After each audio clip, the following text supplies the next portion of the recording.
বুঝতে পারি যে অতীতে আমাদের সামনে কি ছিল, অতীতে আমাদের গৌরবটা কি ছিল। একটা কথা আছে যে যে জাতি তার অতীত ভোলে সেই জাতির অবলুপ্তি অবশ্যম্ভাবী। তো আমরা চাই না যে আমাদের এই বাঙালি জাতির অবলুপ্তিটা ঘটুক বা আমরা অবলুপ্তির পথে এগিয়ে যাই। সেই কারণেই নববঙ্গের এই প্রয়াস, ছোট ছোট প্রয়াস আমরা প্রত্যেক সপ্তাহে এটা অর্গানাইজ করে থাকি। আপনারা যারা আছেন এবং যারা আজকে নতুন এসছেন আমাদের সঙ্গে যুক্ত হয়েছেন, তাদের সকলকে আমাদের সঙ্গে থাকার জন্য শুভেচ্ছা।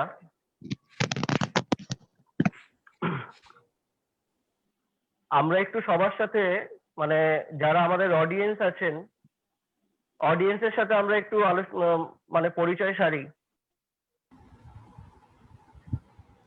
সঞ্জয়, হ্যাঁ নিখিল দা, তুমি একটু, যতক্ষণ না দাদা আসছেন ততক্ষণ তুমি একটু আনমিউট করে দেবে।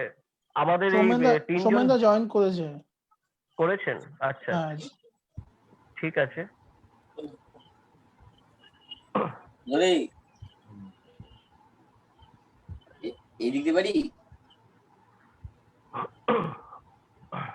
নমস্কার, শুভ সন্ধ্যা। নিখিল, আমরা শুরু করতে পারি কি? হ্যাঁ দাদা, হ্যাঁ হ্যাঁ, শুরু কর। নমস্কার সবাইকে, বৈকালিক শুভেচ্ছা। নববঙ্গ আয়োজিত ওয়েব আলোচনায় আপনাদের সবাইকে স্বাগত। আমাদের আজকের বিষয় গৌড়বঙ্গ, ঐতিহ্যের বিস্তৃত অধ্যায়। আলোচনায় থাকছেন বিশিষ্ট সাহিত্যিক শ্রী বিনয় লাহা, লেখক গবেষক শ্রী রতন ঘোষ এবং বিশিষ্ট আইনজীবী শ্রী বিনয়ব্রত ভৌমিক। সমগ্র ওয়েব আলোচনাটি পৌরোহিত্য করবেন Shri Soumen Purkayastha. Shri Soumen Purkayastha senior foreign policy researcher এবং বর্তমানে নববঙ্গের জাতীয় আহ্বায়ক। বিভিন্ন দেশের বিভিন্ন মঞ্চে তিনি ভারতের হয়ে প্রতিনিধিত্ব করেছেন এবং দেশ তথা বাংলার ঐতিহ্যকে তিনি তাদের সামনে তুলে ধরেছেন। বাংলার কৃষ্টি, বাংলার সংস্কৃতি, বাংলার প্রাচীন সোশিও ইকোনমিক স্ট্রাকচার, সেই সম্পর্কে তিনি বিশ্ববাসীকে অবগত করেছেন।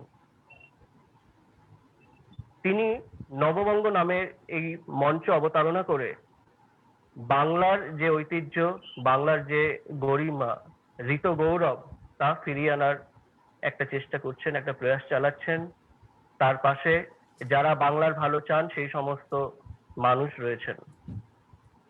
2015 সালে সাউথ ইস্ট এশিয়া ও সাউথ এশিয়ার সমস্ত দেশগুলো নিয়ে আয়োজিত future leader of south east Asia ও সাউথ এশিয়া নামের যে নির্বাচন অনুষ্ঠিত হয়েছিল, সেখানে শ্রী সৌমেন পুরকায়স্থ দেশের হয়ে প্রতিনিধিত্ব করেন এবং প্রথম ভারতীয় হিসেবে সেখানে তিনি জয়লাভ করেন এবং ভারতবাসীকে গর্বিত করেছেন।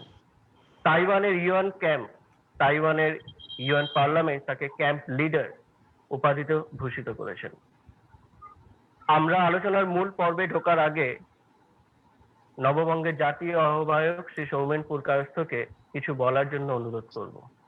সৌমেন দা। নমস্কার সবাইকে, শুভ সন্ধ্যা। ধন্যবাদ নিখিল। আজকের আমরা নববঙ্গের যে প্রত্যেকটা জেলা সফরে আমরা বেরিয়েছি, তার আজকে পর্বে আমরা এসছি গৌড়বঙ্গে।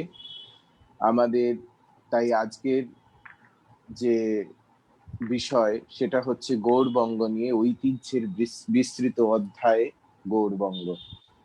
আজকে আমাদের বিশিষ্ট বক্তারা রয়েছেন শ্রী বিনয়ব্রত ভৌমিক মহাশয়, শ্রী বিনয় লাহা মহাশয়, শ্রী রতন ঘোষ মহাশয়, আর সঙ্গে রয়েছেন আমাদের সকল নববঙ্গের আমার সতীর্থরা। আমরা নববঙ্গ সম্বন্ধে আপনারা সবাই জানেন। নববঙ্গ বাংলার হৃত গৌরব পুনরুদ্ধারের যে এক বিশেষ কাজ, আমরা অনর্গল দিন রাত যার জন্য চেষ্টা করে চলেছি, সেই বাংলার হৃত গৌরব কিভাবে পুনরুদ্ধার হয় আমরা সকলেই জানি। শুধু এটা আমাদের বলার অপেক্ষা রাখে না যে বাংলা আমাদের বঙ্গভূমি স্বাধীনতার কালেও এক বিশেষ, তার আগে অনেক আগে থেকে এটা এক সমৃদ্ধ ভূমি রয়েছিল। আমরা সবাই জানি এখানে কে কে মানে রাজনীতি, ধর্ম, বিজ্ঞান, প্রযুক্তি থেকে সব জায়গায় এখানে প্রচুর প্রচুর ব্যক্তিত্ব নেতৃত্ব দিয়েছেন এই বঙ্গভূমি থেকে। শ্রী চৈতন্য মহাপ্রভু, স্বামী বিবেকানন্দ, রামকৃষ্ণ পরমহংস থেকে শুরু করে আমরা সংস্কৃতিতে দেখি রবীন্দ্রনাথ, নজরুল, আমরা পেয়েছি নেতাজি সুভাষচন্দ্র বসু, আমরা পেয়েছি এই যে আজকে গড পার্টিকল মানে ভগবান কণা বিশ্বে যেটা নিয়ে বিভিন্ন আলোড়ন তৈরি হচ্ছে, এটা শুরু হয়েছিল তো কলকাতায়। সত্যেন বসু, উদ্ভিদেরও প্রাণ আছে, আচার্য জগদীশ চন্দ্র বসু। এই যে বিভিন্ন বিষয় নিয়ে বাংলা যেভাবে আজকে স্বাধীনতা সংগ্রামে বিনয় বাদল, দীনেশ, প্রীতিলতা উপাধ্যায় কে নেই সেখানে অনেক অনেক নাম। নেতাজি সুভাষচন্দ্র বসু এতে এক সর্বোচ্চ নাম। ডক্টর শ্যামাপ্রসাদ মুখার্জি থেকে শুরু করে আমরা সবাইকে পেয়েছি। এই বঙ্গভূমি আজকে কেন এই অন্ধকারে তলিয়ে গেছে ভাবতে হবে। কারণ স্বাধীনতার সময় আমরা বারবার প্রতিটি আমাদের ওয়েব আলোচনা বা আমাদের একটা মানে যেখানেই সভা হয় আমরা বলি স্বাধীনতার সময়, স্বাধীনতার প্রাক্কালেও ভারতের দেশের সম্পূর্ণ দেশের যে জিডিপি তার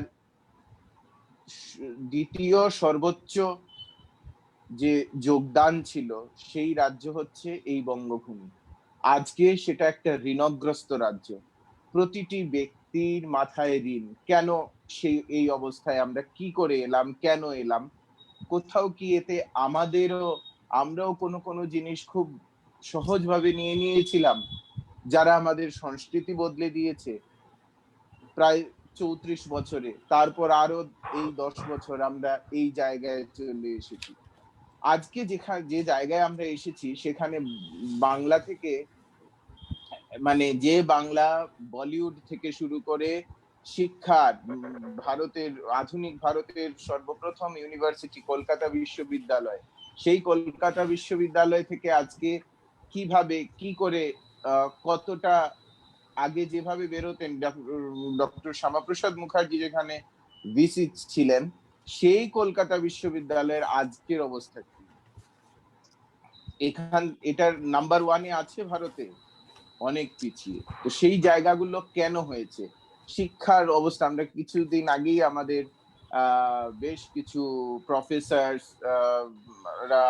আমাদের সাথে একটা এমনিতে আমাদের বৈঠক হচ্ছিল, সেখানে আমরা এইসব নিয়ে কথা বলেছি যে কিভাবে ছাত্রছাত্রীরা এই যে যাদবপুর বিশ্ববিদ্যালয় তা থেকে অনেক ভালো ভালো ব্যক্তিত্ব বেরিয়েছেন শিক্ষা নিয়ে, তারা দেশ বিদেশে বাংলা ও বাঙালির নাম উজ্জ্বল করেছেন। কিন্তু সেই যাদবপুর বিশ্ববিদ্যালয়কে এমন একটা কিছু বলে ওই জায়গাটাকে মানে মানে এমন ভাবে একটা নেশা, এমন ভাবে একটা মানে প্রতিবাদের নামে এমন একটা যন্ত্র করে রাখা হয়েছে যেন এই যাদবপুর থেকে আর কোনো নক্ষত্র ওইভাবে না বেরোতে পারে। এক প্রতিবাদের নামে এদেরকে এমন অতল তলায় তলিয়ে দিতে চাইছেন কিছু লোক এক ষড়যন্ত্রের মাধ্যমে। আমার দুঃখ হয় আমার সেই ভাই বোনেদের জন্য যারা সত্যি মেধাবী, তাদের কেন আজকে এই অবস্থা? এই কমিউনিজমের নামে যেটা আমরা জওহরলাল নেহেরু ইউনিভার্সিটি দিল্লিতে দেখছি আর এখানে যাদবপুর বিশ্ববিদ্যালয়ে দেখছি। এই যে শিক্ষার বিভিন্ন শিক্ষা থেকে শুরু করে সংস্কৃতি সব কিছুতে বাংলা একটা আমূল পরিবর্তন নিয়ে আজকে বাঙালির কাছে বাঙালির সবচেয়ে বড় সম্পদ কিন্তু ছিল আমাদের সামাজিক ব্যবস্থা, আমাদের সংস্কৃতি। আর সেই বলেই বলিয়ান হয়ে আমরা বলিউড থেকে শুরু করে শিক্ষা, সাহিত্য, সংস্কৃতি, শিল্প সবকিছুতেই আমরা দাপিয়ে বেরিয়েছিলাম। আজকে কোথাও আমাদের নাম শুনতে পাওয়া যায় না। কেন? আজকে কেন বাঙালির নাম কোনো জায়গায় ওইভাবে নেই? কেন, কি হয়েছে? কেন পশ্চিমবঙ্গের যুবকদের হাতে কাজ নেই? কোথায় গেল শিল্প? কি কারণে গেল ওরা? এই সব প্রশ্ন নিয়ে আমরা লোকের সম্মুখে পৌঁছচ্ছি। আমরা একটা আমাদের পাশে যেভাবে প্রত্যন্ত গ্রামের ভাই বোনেরা আছেন, দাদা দিদিরা আছেন, সেইভাবে আমাদের সাথে দেশ বিদেশের ভারতেও দিল্লি, বম্বে, ব্যাঙ্গালোরের মতো জায়গার প্রবাসী বাঙালিরা, সুদূর আমেরিকা, লন্ডন, ইউনাইটেড কিংডমের সম্পূর্ণ দেশ, অস্ট্রেলিয়া, মিডল ইস্ট এবং প্রথমেই বলেছি আমেরিকার অলমোস্ট প্রতিটি শহরে নববঙ্গের চ্যাপ্টার আছে। নববঙ্গের সাথে জড়িত ওখান থেকে প্রায় 600-র উপরে বিদেশি বাঙালিরা, এনআরআইস, আইটি প্রফেশনালস, নাসার সায়েন্টিস্ট। সেই নববঙ্গ আজকে আপনাদের সবার সামনে এসেছে। আমাদের কিন্তু আমাদের নববঙ্গেতে কোনো সদস্য হতে গেলে একটা টাকাও লাগে না, নববঙ্গের কোনো ব্যাংক অ্যাকাউন্টও নেই।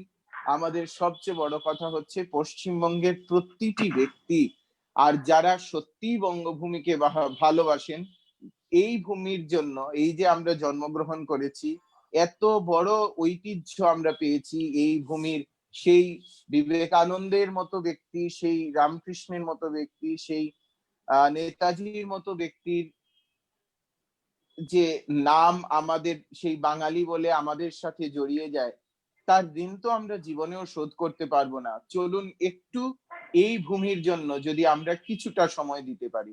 তাই আমরা বলি প্রতিটি বঙ্গবাসী, প্রতিটি পশ্চিমবঙ্গবাসী ছাড়াও বাঙালি বা পশ্চিমবঙ্গকে ভালোবাসেন এমন সারা ভারতে এবং বিদেশে যেখানে যে আছেন, সবাই এক এক নববঙ্গ। আমরা সবাই এক এক নববঙ্গ, আর আমরা সবাই মিলে অতি শীঘ্রই এক নববঙ্গ গড়ব। ধন্যবাদ। শুনি আজকের আমাদের অতিথিদের। আজকে নিখিল। ধন্যবাদ দাদা। আমাদের আজকের প্রথম বক্তা শ্রী রতন ঘোষ। লেখক ও গবেষক শ্রী রতন ঘোষ ইংরেজি সাহিত্যে পোস্ট গ্রাজুয়েট করার পর এমফিল ও পিএইচডি করেন। দীর্ঘ সময় অধ্যাপনা করার পর বর্তমানে তিনি নব্য আধুনিক উপনিবেশবাদের উপর গবেষণা করছেন। পাশাপাশি তিনি সম্পাদনার কাজেও নিযুক্ত। আমরা চলে যাব এখন শ্রী রতন ঘোষের কাছে। হ্যালো হ্যালো, রতন দা শোনা যাচ্ছে? শোনা যাচ্ছে না? হ্যাঁ। প্রথমেই শুভ সন্ধ্যা সকলকে। ধন্যবাদ সৌমিনদাকে সুন্দর একটা কিনোট দেওয়ার জন্য। সুন্দর একটা কিনোট দিয়েছেন। আর ধন্যবাদ আমাকে এই সুযোগ করে দেওয়ার জন্য, এখানে কিছু বলার সুযোগ করে দেওয়ার জন্য। ধন্যবাদ জানাই এই নববঙ্গের সদস্যদের যারা এই নববঙ্গে যুক্ত হয়েছেন। সত্যিই তো নববঙ্গের প্রয়োজনীয়তা। আজ আমরা ভঙ্গুর এক বঙ্গ দেখছি, ভেঙে যাওয়া বঙ্গ, যে বঙ্গে আয়রন ধরেছে, রাস্ট পড়ে গেছে। সেই রাস্ট সরিয়ে পুরাতন ঐতিহ্যকে নিয়ে আসা, ফিরিয়ে নিয়ে আসা, পুরাতন ঐতিহ্য, বঙ্গের যে ঐতিহ্য তাকে ফিরিয়ে নিয়ে আসা, এবং সকল নববঙ্গের যে যোদ্ধারা আছে তাদের যে কর্মকাণ্ড, এবং প্রত্যেক সপ্তাহে এবং জেলা ভিত্তিক যে ইতিহাস এবং সংস্কৃতিকে, বঙ্গের সংস্কৃতিকে তুলে আনার যে প্রয়াস, অবশ্যই প্রশংসনীয়। এই জন্য প্রশংসা সর্বাগ্রে প্রশংসা প্রাপ্য সৌমেনদা এত সুন্দর একটা প্ল্যাটফর্ম তৈরি করেছেন। আজকের আলোচনার বিষয় যে গৌরবঙ্গ ইতিহাসের এক বিস্তৃত অধ্যায়। যদি প্রথমেই বলি যে ইতিহাসের বিস্তৃত অধ্যায় না ইতিহাসের বিস্তৃত অধ্যায় বানানো হয়েছে, এই দুটো কিন্তু একটু বিতর্কিত। ক্ষমা করবেন, অনেক বিষয় বলতে গিয়ে আমাকে সমসাময়িক অনেক বিষয়, অনেক ক্ষেত্রেই বিশেষত ইতিহাসের বিষয় যখন আলোচিত হবে তখন অ্যাপলিটিক্যাল বিষয়টা থাকাটা অত্যন্ত কঠিন, কারণ অ্যাপলিটিক্যাল থাকা সম্ভব নয়। কারণ ইতিহাস আপনারা জানেন যে ইতিহাস একটা চলমান বিষয়, এবং রাজনৈতিক পরিবর্তনের সাথে সাথে ইতিহাসেরও একটা পরিবর্তন ঘটে। এই ভারতবর্ষে ইতিহাসের যে পরিবর্তনটা আমরা যে লক্ষ্য করেছি, বিশেষত আফটার ইন্ডিপেন্ডেন্স, আফটার 1947, 1947 সালের পর, ইতিহাসের দুটো প্রেক্ষাপট আমরা পেয়েছি। একটা হচ্ছে লেফট উইং হিস্টোরিয়ান্স, যারা লেফট উইং হিস্টোরিয়ান্স, আর এক পক্ষ হচ্ছে জাতীয়তাবাদী ঐতিহাসিকগণ। এবার যারা লেফট উইং হিস্টোরিয়ান্স আছেন, বামপন্থী ঐতিহাসিক যারা আছেন, প্লিজ ক্ষমা করবেন, এখানে প্রচুর বিষয় আলোচনার আছে, বিতর্ক আছে, মতপার্থক্য আছে, হয়তো নাও মিলতে পারে মতামত। এই লেফট উইং ঐতিহাসিকদের যে প্রচেষ্টা এবং রাইট উইং ঐতিহাসিকদের যে প্রচেষ্টা, পাশাপাশি ইতিহাসকে নতুন করে সাজানোর যে প্রচেষ্টা, এই জিনিসগুলো আমরা যদি খুব সূক্ষ্মভাবে দেখি, তাহলে ভারতবর্ষের মতো অন্য কোনো দেশের ইতিহাসে পাওয়া যাবে কিনা সন্দেহ আছে। আমরা খুব সহজভাবেই বলি, কোন দেশে, মানে আমি যদি বলি, কোন দেশকে ধ্বংস করার জন্য, কোন সাম্রাজ্যকে ধ্বংস করার জন্য, উত্তর আধুনিক যুগ, যে যুগটা আমরা বিরাজ করছি, যে যুগে মাইট ইজ রাইট কথাটা অনেকটাই ক্ষয়িষ্ণু, মাইট ইজ রাইট নয়। এখন মাইট ইজ রাইটের জায়গায় যে ক্ষমতা, যে জায়গাটা স্থান করেছে, সেটা হচ্ছে ইন্টালেকচুয়ালিজম। এই ইন্টালেকচুয়ালিজম, পোলারাইজড ইন্টালেকচুয়ালিজম, এই পোলারাইজড ইন্টালেকচুয়ালিজম কি হয়েছে, রাজনৈতিক ক্ষমতা প্রয়োগ করে কিভাবে কোন একটা দেশের সাহিত্য, সংস্কৃতি, দর্শন পুরোপুরি পরিবর্তন করে দেওয়া যায়, সেই প্রচেষ্টা কিন্তু ভারতবর্ষে যে পরিমাণ হয়, মনে হয় না পৃথিবীর অন্য কোনো দেশে এতটা হতে পারে। যাই হোক, আমি মূল বিষয়ে আলোচনায় আসছি, যে ঐতিহ্য। আমি যে কথাটা বলছিলাম, কোন সাম্রাজ্যকে ধ্বংস করার জন্য প্রয়োজন নেই আপনার আমাদের এই বিজ্ঞান থেকে যে অ্যাটমিক বোম আবিষ্কার করার প্রয়োজন নেই। আফ্রিকার কোন একটা বিশ্ববিদ্যালয়, আমি নামটা ভুলে গেছি, সেখানে পরিষ্কার লেখা আছে যে কোন একটা জাতি বা সাম্রাজ্যকে ধ্বংস করার জন্য কোনো প্রয়োজন নেই এই বোম বা ওয়েপন্স, মানে ডেডলি ওয়েপন্স যেগুলোকে বলছি, মরণাস্ত্র আবিষ্কার করার দরকার নেই। শুধু দরকার সেই দেশের শিক্ষা ব্যবস্থাটাকে শেষ করে দাও, ধ্বংস করে দাও। শিক্ষা ব্যবস্থা যখন ধ্বংস হবে, সেখানে সামাজিক স্তর থেকে শুরু করে রাজনৈতিক স্তর থেকে শুরু করে সমস্ত জায়গায় অবক্ষয় আসবে। অবক্ষয় আসলে সেই সমাজ অটোমেটিক্যালি ধ্বংসের পথে এগিয়ে যাবে। আমি যেটা বলতে চাইছি, যে কোন দেশের বা কোন জাতির যদি সাংস্কৃতিক ইতিহাস, ঐতিহ্যের ইতিহাসকে যদি ধ্বংস করতে হয়, বা কোনো জাতিকে যদি ধ্বংস করতে হয়, তাহলে তার শুধু ইতিহাসটাকে বদলে দাও, তার ইতিহাসটাকে হোয়াইট ওয়াশ করে দাও। যদি আমরা হোয়াইট ওয়াশ করে দিতে পারি, এবং সেই হোয়াইট ওয়াশ ইতিহাসটা, বদলে দেওয়া ইতিহাসটা, আমি বদলে ঠিক বলছি না, ঠিক মোড় ঘুরিয়ে দেওয়া ইতিহাসটাকে যদি শিশু মনে, যারা শিক্ষার্থী, যারা স্কুলে যায়, কলেজে যায়, বিশ্ববিদ্যালয়ে যায়, তাদেরকে যদি সেই ঘুরিয়ে দেওয়া ইতিহাসটাকে পড়ানো যায়, তাহলে কি হবে, বংশ পরম্পরায় তারা যে তাদের ঐতিহ্য অটোমেটিক্যালি ভুলে যাবে, স্বাভাবিকভাবে ভুলে যাবে, এবং সেই ঐতিহ্যের যে প্রাচীন ঐতিহ্য, সেটাকে নিয়ে তাদের প্রয়োজনই হবে না আর নাড়াঘাটা করার।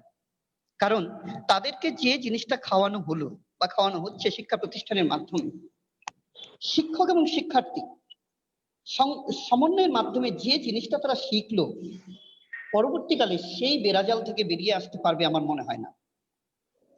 অবাক হই, আমি কারো দোষ দিচ্ছি না, আজ আমাদের যে পশ্চিমবঙ্গের ইতিহাসের সিলেবাস রয়েছে, ইতিহাসের সিলেবাসে খুব ভালো করে দেখলে দেখা যাবে যে এই যে প্রাচীন ইতিহাসটা, গৌরবময় ইতিহাস, সেই পাল বংশ, সেন বংশ, শশাঙ্কের রাজধানী শশাঙ্ক, তাদের যে ঐতিহ্য, তাদের যে সাংস্কৃতিক ঐতিহ্য, নালন্দা বিশ্ববিদ্যালয়ের কথা, নালন্দা বিশ্ববিদ্যালয়ে কি কত পরিমাণ বই ছিল, কত ঐতিহ্য লুকায়িত ছিল, কি পরিমাণ কিভাবে ধ্বংসের মুখে চলে গেছে, সেই ইতিহাসগুলোকে আজ আর পড়ানো হয় না সিলেবাস। আজকের যে শিক্ষার্থী বা শিশুরা এই ইতিহাস আর জানতে পারছে না। তাহলে ঐতিহ্য যে ফিরিয়ে আনবো আমরা, সেই ঐতিহ্য ফিরিয়ে আনার জন্য যে স্তরাকারে, যে শিশুদের মনে যে স্তরাকারে যে প্রাচীন ঐতিহ্যের যে গল্প তৈরি করব, সেই গল্প তৈরি করার কোনো রাস্তা কিন্তু শিক্ষাক্ষেত্রে থাকলো না। প্রায় দীর্ঘ সময় ধরেই সেই শিক্ষাক্ষেত্র থেকে বঞ্চিত সেই ইতিহাস। সেই বঞ্চিত ইতিহাস কেন? সেই বঞ্চিত ইতিহাস অনেকটাই হোয়াইট ওয়াশড হয়ে গেছে। সেই বঞ্চিত ইতিহাস, সেই ঐতিহ্যের ইতিহাস আজ পড়ানো হচ্ছে না রাজনৈতিক কারণে হয়তোবা, নতুবা কোনো বিশেষ কারণে, অজানা কারণেই যারা শিক্ষাবিদরা বসে আছেন বিভিন্ন পদে, তারা সেই ইতিহাসটাকে হোয়াইট ওয়াশড করে পড়ানো হচ্ছে। আমি কিছু ঐতিহাসিকের নাম বলছি, অন্যভাবে নেবেন না, এখানে প্রচুর বিতর্কের জায়গা আছে। আমি প্রথমেই যার নাম নেব তার নাম হচ্ছে রমিলা থাপার, ডক্টর রমিলা থাপার, জওহরলাল নেহরু বিশ্ববিদ্যালয়ের অধ্যাপিকা। ইরফান হাবিব, ডক্টর সুমিত সরকার, মডার্ন হিস্ট্রিয়ান, মডার্ন হিস্ট্রির উপর কাজ করেছেন, এবং আরো অনেকেই আছেন যারা এই ইতিহাসের যে প্রচেষ্টা, ইতিহাসের যে সিস্টেম, সেই ইতিহাসের ভাবনাটাকে সুন্দরভাবে ঘুরিয়ে দিয়েছেন। কিভাবে ঘুরিয়েছেন দেখুন। এই যে নালন্দা বিশ্ববিদ্যালয়, নালন্দা বিশ্ববিদ্যালয়ের ঐতিহ্য আমরা সকলেই জানি, প্রাচীন নালন্দা বিশ্ববিদ্যালয়। সেই ঐতিহ্যকে ফিরিয়ে আনার জন্য আবার নতুন করে নালন্দা বিশ্ববিদ্যালয় গঠন করা হয়েছে 2012 সালে। নতুন করে চেষ্টা করা হচ্ছে, সরি আমি বোধহয় 12 না 14 সালটা আমার একটু অসুবিধা মনে হচ্ছে, ভুল হচ্ছে। তো সেই নালন্দার ঐতিহ্য ফিরিয়ে আনার জন্য যে প্রচেষ্টা, সাধুবাদ জানাই এই ধরনের প্রচেষ্টাকে। কিন্তু নালন্দা বিশ্ববিদ্যালয়ে যে যিনি ধ্বংস করেছিলেন, বখতিয়ার খলজি, তিনি যে ধ্বংস করেছিলেন, অনেক ঐতিহাসিকরা তার ধ্বংসের ইতিহাসটাকে এইভাবে লিখেছেন যে এই নালন্দা বিশ্ববিদ্যালয়কে বখতিয়ার উদ্দিন খলজি নাকি বুঝতেই পারেননি যে এইটা একটা সাংস্কৃতিক মঞ্চ, শিক্ষা প্রতিষ্ঠান। তিনি ভেবেছিলেন কোনো দুর্গ, তাই তিনি এসে ধ্বংস করেছিলেন। আমি সাধুবাদ জানাই তাদের মন্তব্যকে। কেন? কিন্তু এই কথাটা কি করে আমরা বিশ্বাস করব যে নালন্দা বিশ্ববিদ্যালয়ের ঐতিহ্যকে উনি বুঝতেই পারেননি? সেখানে এত বড় একটা পৃথিবীর প্রথম প্রাচীন বিশ্ববিদ্যালয়, যেখানে কোটি কোটি বই ছিল, পাণ্ডুলিপি ছিল, হিন্দু বৌদ্ধ সন্ন্যাসীদের এবং জ্ঞানীগুণীদের আবাসস্থল ছিল, সেখানে যেখানে কোটি কোটি, তার লাইব্রেরি ছিল 3টে সেকশন, সেই লাইব্রেরি যেখানে ধ্বংস হতে গিয়ে আগুনে পুড়িয়ে ফেলতেও যেখানে সময় লেগেছিল দীর্ঘ সময়, সেটা কি করে দুর্গভাবে ধ্বংস হলো? এটা কিন্তু বিতর্কিত প্রশ্ন, কিন্তু আধুনিক ঐতিহাসিকরা কিন্তু এইভাবে দেখিয়েছেন। এবার আসি গৌড়ের প্রসঙ্গে। গৌড়ের প্রসঙ্গ, গৌড় বলতেই আমরা সাধারণত মালদায় ফিরে যাই। আমরা ভাবি মালদা জেলাটাই বোধহয়, মালদহ জেলাটাই বোধহয় গৌড়, মালদহ জেলা বা এই ব্যাপারটা, ওখানে একটা গৌড়ের রাজ পরিবারের একটা প্যালেস আছে, রাজপ্রাসাদ আছে, সুতরাং গৌড় মানে মালদহ। গ্রসলি মিস্টেক, মানে এটা একটা ভুল ধারণা। প্রথমে আমাদের ধারণা পরিবর্তন করা প্রয়োজন আছে। গৌড় মানেই কিন্তু মালদহ নয়। আমাদের মনে রাখতে হবে গৌড় শুধুমাত্র একটা প্রশাসনিক কেন্দ্র ছিল পাল বংশের, সেন বংশের এবং তার আগের যারা শাসকরা ছিলেন তাদের। এবং এটাও সত্যি যে এই প্রশাসনিক কেন্দ্রটা পার্মানেন্ট ছিল না। এই প্রশাসনিক কেন্দ্রগুলো ছিল ভেহিকেল। আমি কেন বলছি মুভিং প্রশাসনিক কেন্দ্র, অর্থাৎ শাসকরা যেখানে সুবিধা পেয়েছেন, যেমন ঢাকাতে ছিল, ঠিক আছে, এদিকে মানে গৌড় বলতে আমরা যেটা বুঝি, যদি এদিকে যাই উড়িষ্যার কিছু অংশ, বিহার তো রয়েছেই, এদিকে পশ্চিমবঙ্গের রাঢ় অঞ্চল পুরোটাই, মুর্শিদাবাদ তো আছেই, তারপরে আমাদের আসামের যদি বলি, হ্যাঁ, আসামের আমাদের কামরূপ যে অঞ্চলটা, সেই কামরূপ অঞ্চল সমেত এত বড় একটা বিস্তৃত বড় এলাকা নিয়ে গৌড়। সেই গৌড়ের ইতিহাস আজ প্রায় মৃত আমি বলতে পারি, কারণ সেই গৌড়ের ইতিহাস আর পড়ানো হয় না। এবার প্রসঙ্গ হলো যে এই ইতিহাসগুলো আমরা কিভাবে পেয়েছি, আমরা কিভাবে জেনেছি। এই ইতিহাসগুলোর যে আকর, সেই আকরগুলো নিয়ে মতভেদ আছে ঐতিহাসিকদের মতে। কারণ কেন, তখন যে রাজতন্ত্র ছিল, রাজতন্ত্রে অনেক কিছু আমরা জানি। যখনই একটা রাজতন্ত্র মানে সৃষ্টি হয়েছে আর একটা রাজতন্ত্রকে ধ্বংস করে, তখন সেখানে অনেক পট পরিবর্তন ঘটেছে এবং সেই রাজতন্ত্রের অনেক তথ্যই হয়তো সেখানে লিপিবদ্ধ হয়নি। তাছাড়া প্রাচীনকালে সেই লিপিবদ্ধ করার সেই সুযোগ সুবিধা ততটা ছিল না। যতটুকু আমরা আবিষ্কার করেছি বা জেনেছি সেই ঐতিহ্যকে, হয় লিপি, পাণ্ডুলিপি, শিলালিপি বা এই কিছুটা সঞ্চিত মানে সঞ্চিত গ্রন্থাগারের কিছু প্রাচীন মানে শিলালিপি বা পাণ্ডুলিপি থেকেই আমরা জানতে পেরেছি। এই প্রাচীন ঐতিহ্য গৌড়ের প্রাচীন ঐতিহ্য, আমরা যেহেতু ঐতিহ্য নিয়েই আলোচনা করছি, তাহলে প্রাচীন ঐতিহ্যটা কোথায় ছিল? বাঙালিরা কি তখন কিছুই জানতো না? তাহলে কি আমাদের বলতেই হবে যে আধুনিক বাঙালিরা এই সবকিছু শিখেছে? তাহলে কি আমরা হঠাৎ করে মানে পশ্চিমী সভ্যতায় মানে শিক্ষায় শিক্ষিত হয়ে বা পশ্চিমী সভ্যতার আবহে আমরা হঠাৎ করে এগিয়ে গেছি? এই কথাটা কিন্তু সত্য নয়। কারণ আমি আগেই বলেছি, যখন পৃথিবীর কোথাও বিশ্ববিদ্যালয় ছিল না, তখন নালন্দা বিশ্ববিদ্যালয় ছিল। তখন শুধু এশিয়া নয়, ইউরোপ মহাদেশের বিভিন্ন দেশ থেকে জ্ঞানী গুণী, তখন ধর্মের একটা বিরাট প্রভাব ছিল, আমরা সকলেই জানি। এবং সেই সময় ইসলাম ধর্মের তখন আবির্ভাব হয়নি, এখানে তুর্কি আক্রমণ শুরু হয়নি। তো সেই সময় আমরা জানি হিউয়েন সাংয়ের নাম শুনেছি, চৈনিক পর্যটকরা আসতেন, বার্মা থেকে আসতেন জ্ঞানীগুণী ব্যক্তিরা, মালয়েশিয়া থেকে এসেছেন, তারপরে পারস্য থেকে এসেছেন, ইরান থেকে এসেছেন। এরকম বহু জায়গা থেকে, বিভিন্ন দেশ থেকে বহু জ্ঞানীগুণী ব্যক্তিরা এই নালন্দায় এসেছেন জ্ঞান চর্চার জন্য। কিসের জ্ঞান? সেখানে সমস্ত ধরনের জ্ঞানের চর্চা হয়েছে। আমরা যদি বলি সাহিত্য, দর্শন, বিজ্ঞান, তারপরে মেডিসিন, সমস্ত ধরনের জ্ঞান চর্চা সেই সময় হয়েছে। আমরা সেই ঐতিহ্য, সেই প্রাচীন যে আকর, সেই প্রাচীন মূল্যবান সম্পদ, সেটা আমরা হারিয়ে ফেলেছি, আমরা জানতেই পারলাম না প্রাচীন সেই প্রাচীন যে ঐতিহ্য আমাদের। আজ আমরা পৃথিবীর বিভিন্ন দেশে, বিভিন্ন মহাদেশে হয়তো তুলে ধরতে পারতাম যদি আমাদের নালন্দা থাকতো, নালন্দার সেই পুস্তকগুলো থাকতো, পাণ্ডুলিপিগুলো থাকতো, তাহলে হয়তো আমরা তুলে ধরতে পারতাম আমাদের প্রাচীন ঐতিহ্যের কথা। এই প্রাচীন ঐতিহ্যকে অনেক সময় আমরা কথা প্রসঙ্গে আমরা শুনি বাঙালিরা নাকি ব্যবসা বিমুখ।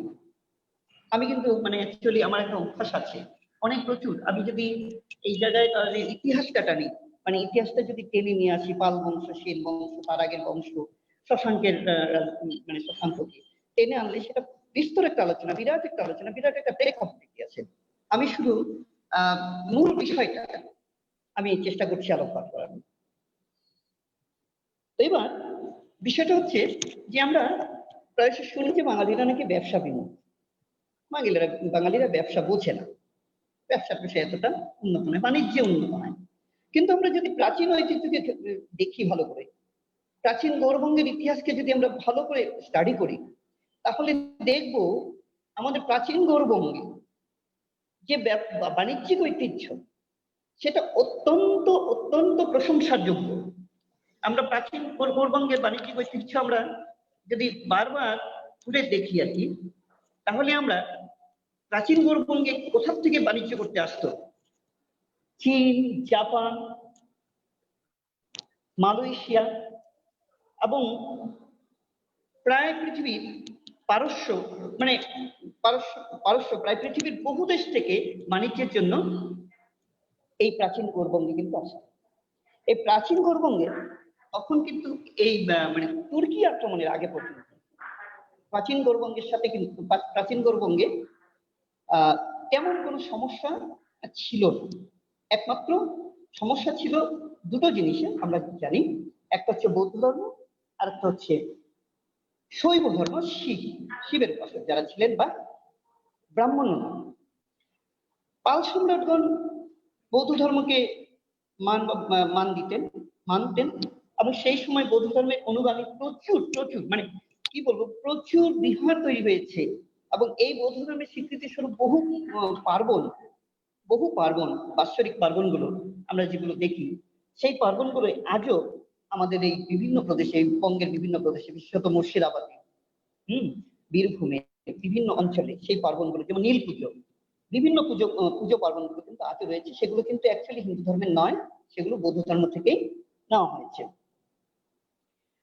আর বিষয় হলো যে গৌড়বঙ্গের যে জ্ঞান চর্চার কেন্দ্রবিন্দু কিন্তু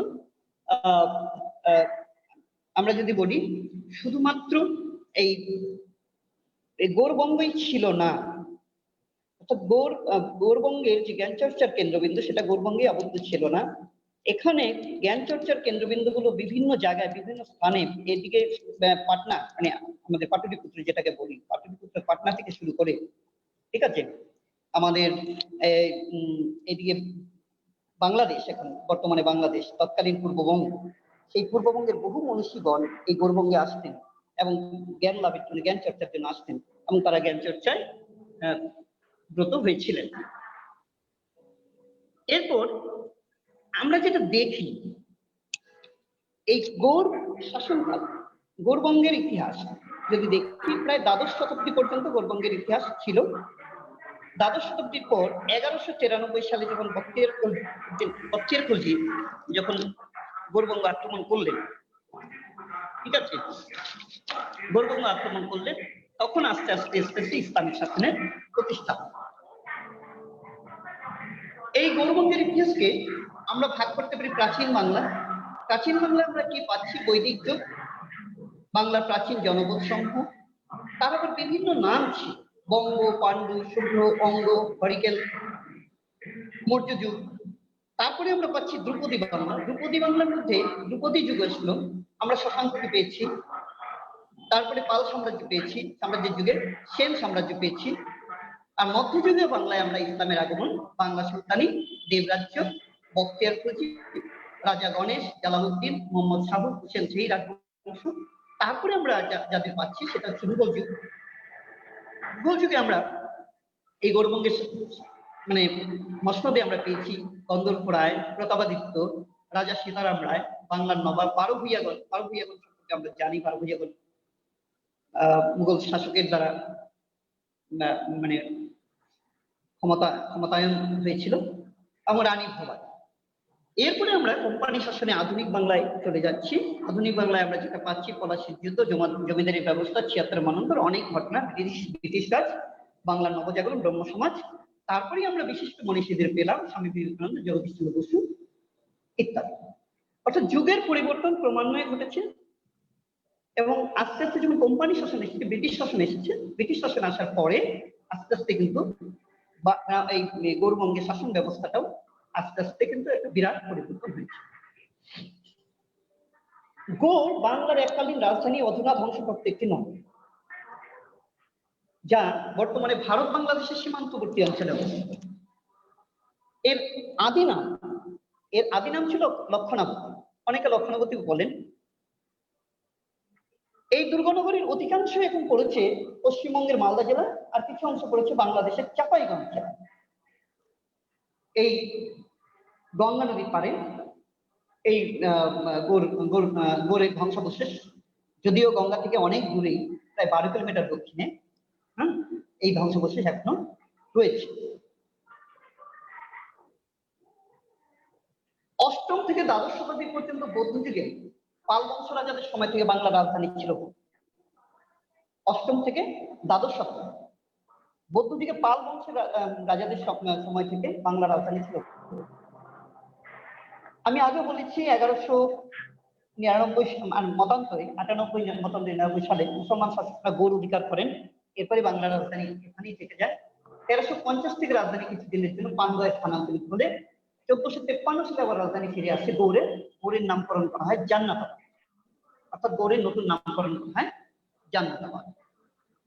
গৌড়কে একসময় মনে করা হতো 1500 খ্রিস্টাব্দে গৌড় ছিল বিশ্বের অন্যতম জনবহুল শহর। ভুললে হবে না। আমরা গৌরকে যদি শুধুমাত্র বলি যে মালদহের একটা ছোট্ট অংশ, ছোট্ট একটা রাজবাড়ি আজ এভাবে পড়ে আছে, সেভাবে কিন্তু ভাবলে হবে না।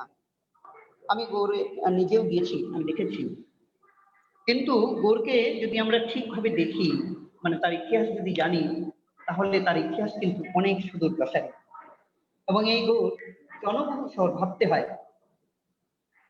এবং এই গৌড় অঞ্চলে যে নগরায়ন, সেই নগরায়ন ছিল বিশ্বের কাছে সুপ্রাচীন, সুপরিচিত, সকলের কাছে সুপরিচিত ছিল এই গৌড়ের নগরায়ন। গৌড়ের যে বর্ণনা, গৌড়ের বর্ণনা আমরা যদি খুব ভালো করে দেখি, তাহলে প্রাচীনকালে যদি ফিরে যাই, তাহলে ভারতীয় মহাকাব্যগুলিতেও কিন্তু গৌড়ের কিছু কিছু বর্ণনা রয়েছে। সেখানে বিভিন্ন নামে এই গৌড়কে আমরা দেখতে পাই। এবং এই গৌড়কে ওই অঞ্চলগুলোতে গৌড়কে যেভাবে চিহ্নিত করা হয়েছে কোন্ড্রয় বা পূর্ণিয়া। আমরা জানি ভারতের বিহারে পূর্ণিয়া অঞ্চল রয়েছে। পশ্চিমবঙ্গের উত্তরবঙ্গ অঞ্চল ও বাংলাদেশের উত্তরাঞ্চল সেই পন্ড্র নামে অন্তর্ভুক্ত ছিল। এইবার সেই মহাভারতের কিছু কিছু অংশ যেন এখানে, মহাভারতের কিছু কিছু অংশ যেন প্রভাব রয়েছে। এখানে আমরা 5টি পূর্বাঞ্চলীয় রাজ্যের প্রতিষ্ঠাতা হিসেবে আমরা এই বংশের কিছু কিছু পরিচয় পাই। অঙ্গ, বঙ্গ, কলিঙ্গ, পন্ড্র, শুম্র। পন্ডনগর যা বর্তমানে মহানগর নামে পরিচিত, এটি বর্তমানে বাংলাদেশের বগুড়া জেলায়, বাংলাদেশের বগুড়া জেলা আমরা জানি। গৌড়ের যদি নাম করতে হয়, তাহলে আমরা প্রথমেই বলবো শশাঙ্ক ছিলেন প্রাচীন বাংলার শাসক, তার নামেই করতে হয়। গৌড় জনপদ গড়ে তুলেছিলেন, মানে এর মতান্তরে মতপার্থক্য রয়েছে। বিভিন্ন বাংলার বিভিন্ন ক্ষুদ্র ক্ষুদ্র রাজ্যকে একত্রিত করে গৌড় জনপদ, মানে গৌড় সাম্রাজ্য গড়ে তুলেছিলেন। খ্রিস্টীয় 7ম শতাব্দীতে তিনি রাজত্ব করেছেন বলে অনেক মনে করে। এগুলো সবই মতান্তর। কারণ ঘটনা হচ্ছে, প্রাচীন বাংলার ইতিহাস অনেকটা আমরা যখন নিচ্ছি, সেই প্রাচীন বাংলার ইতিহাস কিন্তু সম্পূর্ণরূপে আমরা কিছু পাণ্ডুলিপি, কিছু oral tales orally transmitted tales, যেমন মুখে মুখে কিছু গল্প যেগুলো প্রচলিত বাংলায় চলে আসছে, সেই গল্পগুলো থেকেও কিন্তু আমরা কিছু মানে ঐতিহাসিকরা কিছু আকর সংগ্রহ করেছেন। সেই আকর থেকেও কিন্তু আমরা সেই প্রাচীন বাংলার ঐতিহ্যের ইতিহাস আমরা সংগ্রহ করতে পেরেছি। এই শশাঙ্কের রাজধানী কর্ণসুবর্ণ। আপনারা যারা আছেন এই ওয়েবে যারা আছেন, সকলকেই বলবো, যদি সম্ভব হয়, যদি মুর্শিদাবাদ জেলায় কখনো আসেন, মুর্শিদাবাদের যে খাগড়া রেলওয়ে স্টেশন আছে, খাগড়া রেলওয়ে স্টেশন থেকে খুব মানে পরের একটা স্টেশন পরেই কর্ণসুবর্ণ রেলওয়ে স্টেশন আছে।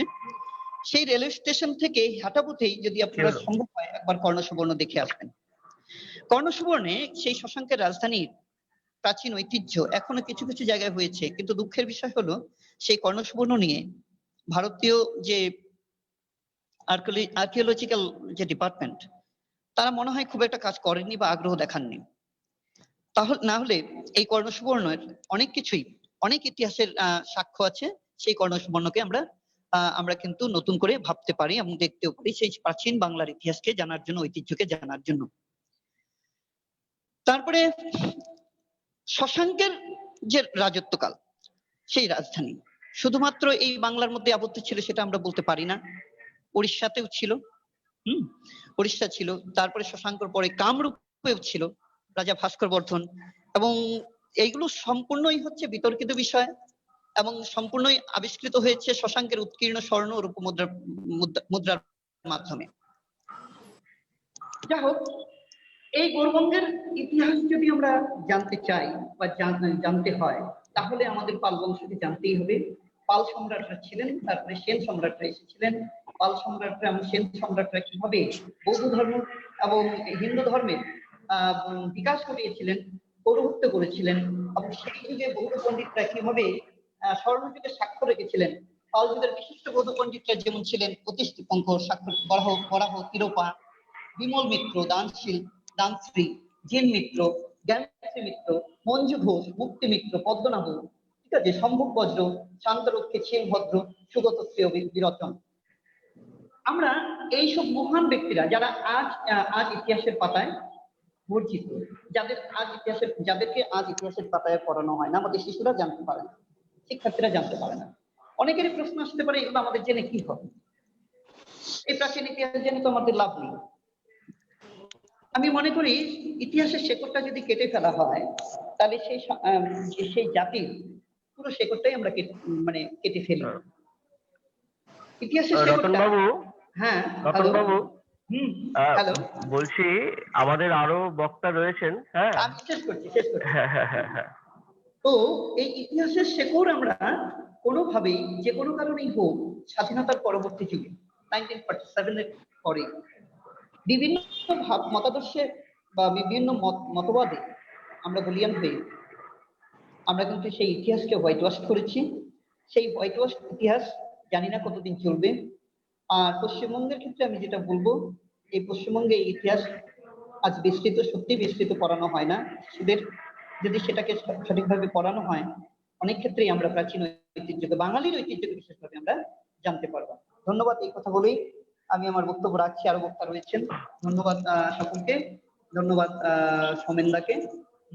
ধন্যবাদ। অনেক অনেক ধন্যবাদ আমাদের রতন দাকে। সত্যি রতন, উনি এত সুন্দর আমাদের গৌড়বঙ্গের ইতিহাস সে আলোকপাত করলেন। এত সুন্দরভাবে আমরা সবাই জানি যে আমরা রানী ভবানীর কথা উল্লেখ করলেন রতনদা। রানী ভবানী, নাটোরের রানী, উনি কিভাবে কাশীর মতো শহরটাকে, আজকে ব্যানার আমরা বলি, ওখানে ওনার ভীষণ অনেক ওনার দান আছে। উনি কিভাবে ওই শহরটাকে সুন্দর করে সাজিয়েছেন, সেই বাঙালি মহীয়সী। রতন দা, অনেক অনেক ধন্যবাদ। আমরা চলে যাব আমাদের, অনেক অনেক ধন্যবাদ রতন দা।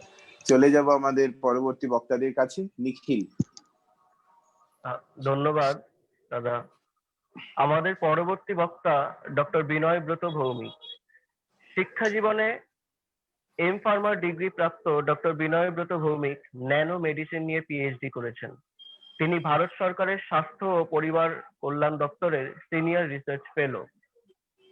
এছাড়া অস্ট্রিয়ার ডিএসটি ট্রাভেল গ্রান্ট পুরস্কারও তিনি লাভ করেছেন।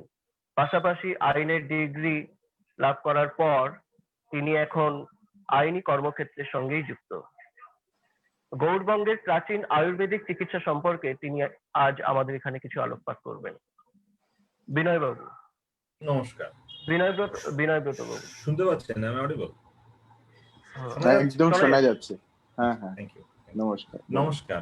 শুভ সন্ধ্যা সবাইকে। শুভ সন্ধ্যা। ভারত মাতার প্রতি প্রণাম নিবেদন করে সবাইকে নমস্কার, এবং ওয়েবিনারে উপস্থিত সবাইকে ধন্যবাদ জানাই। বিশেষভাবে ধন্যবাদ জানাই নববঙ্গের আহ্বায়ক আমাদের সৌমেন পুরকায়স্থ তাকে, বা সৌমেন দা।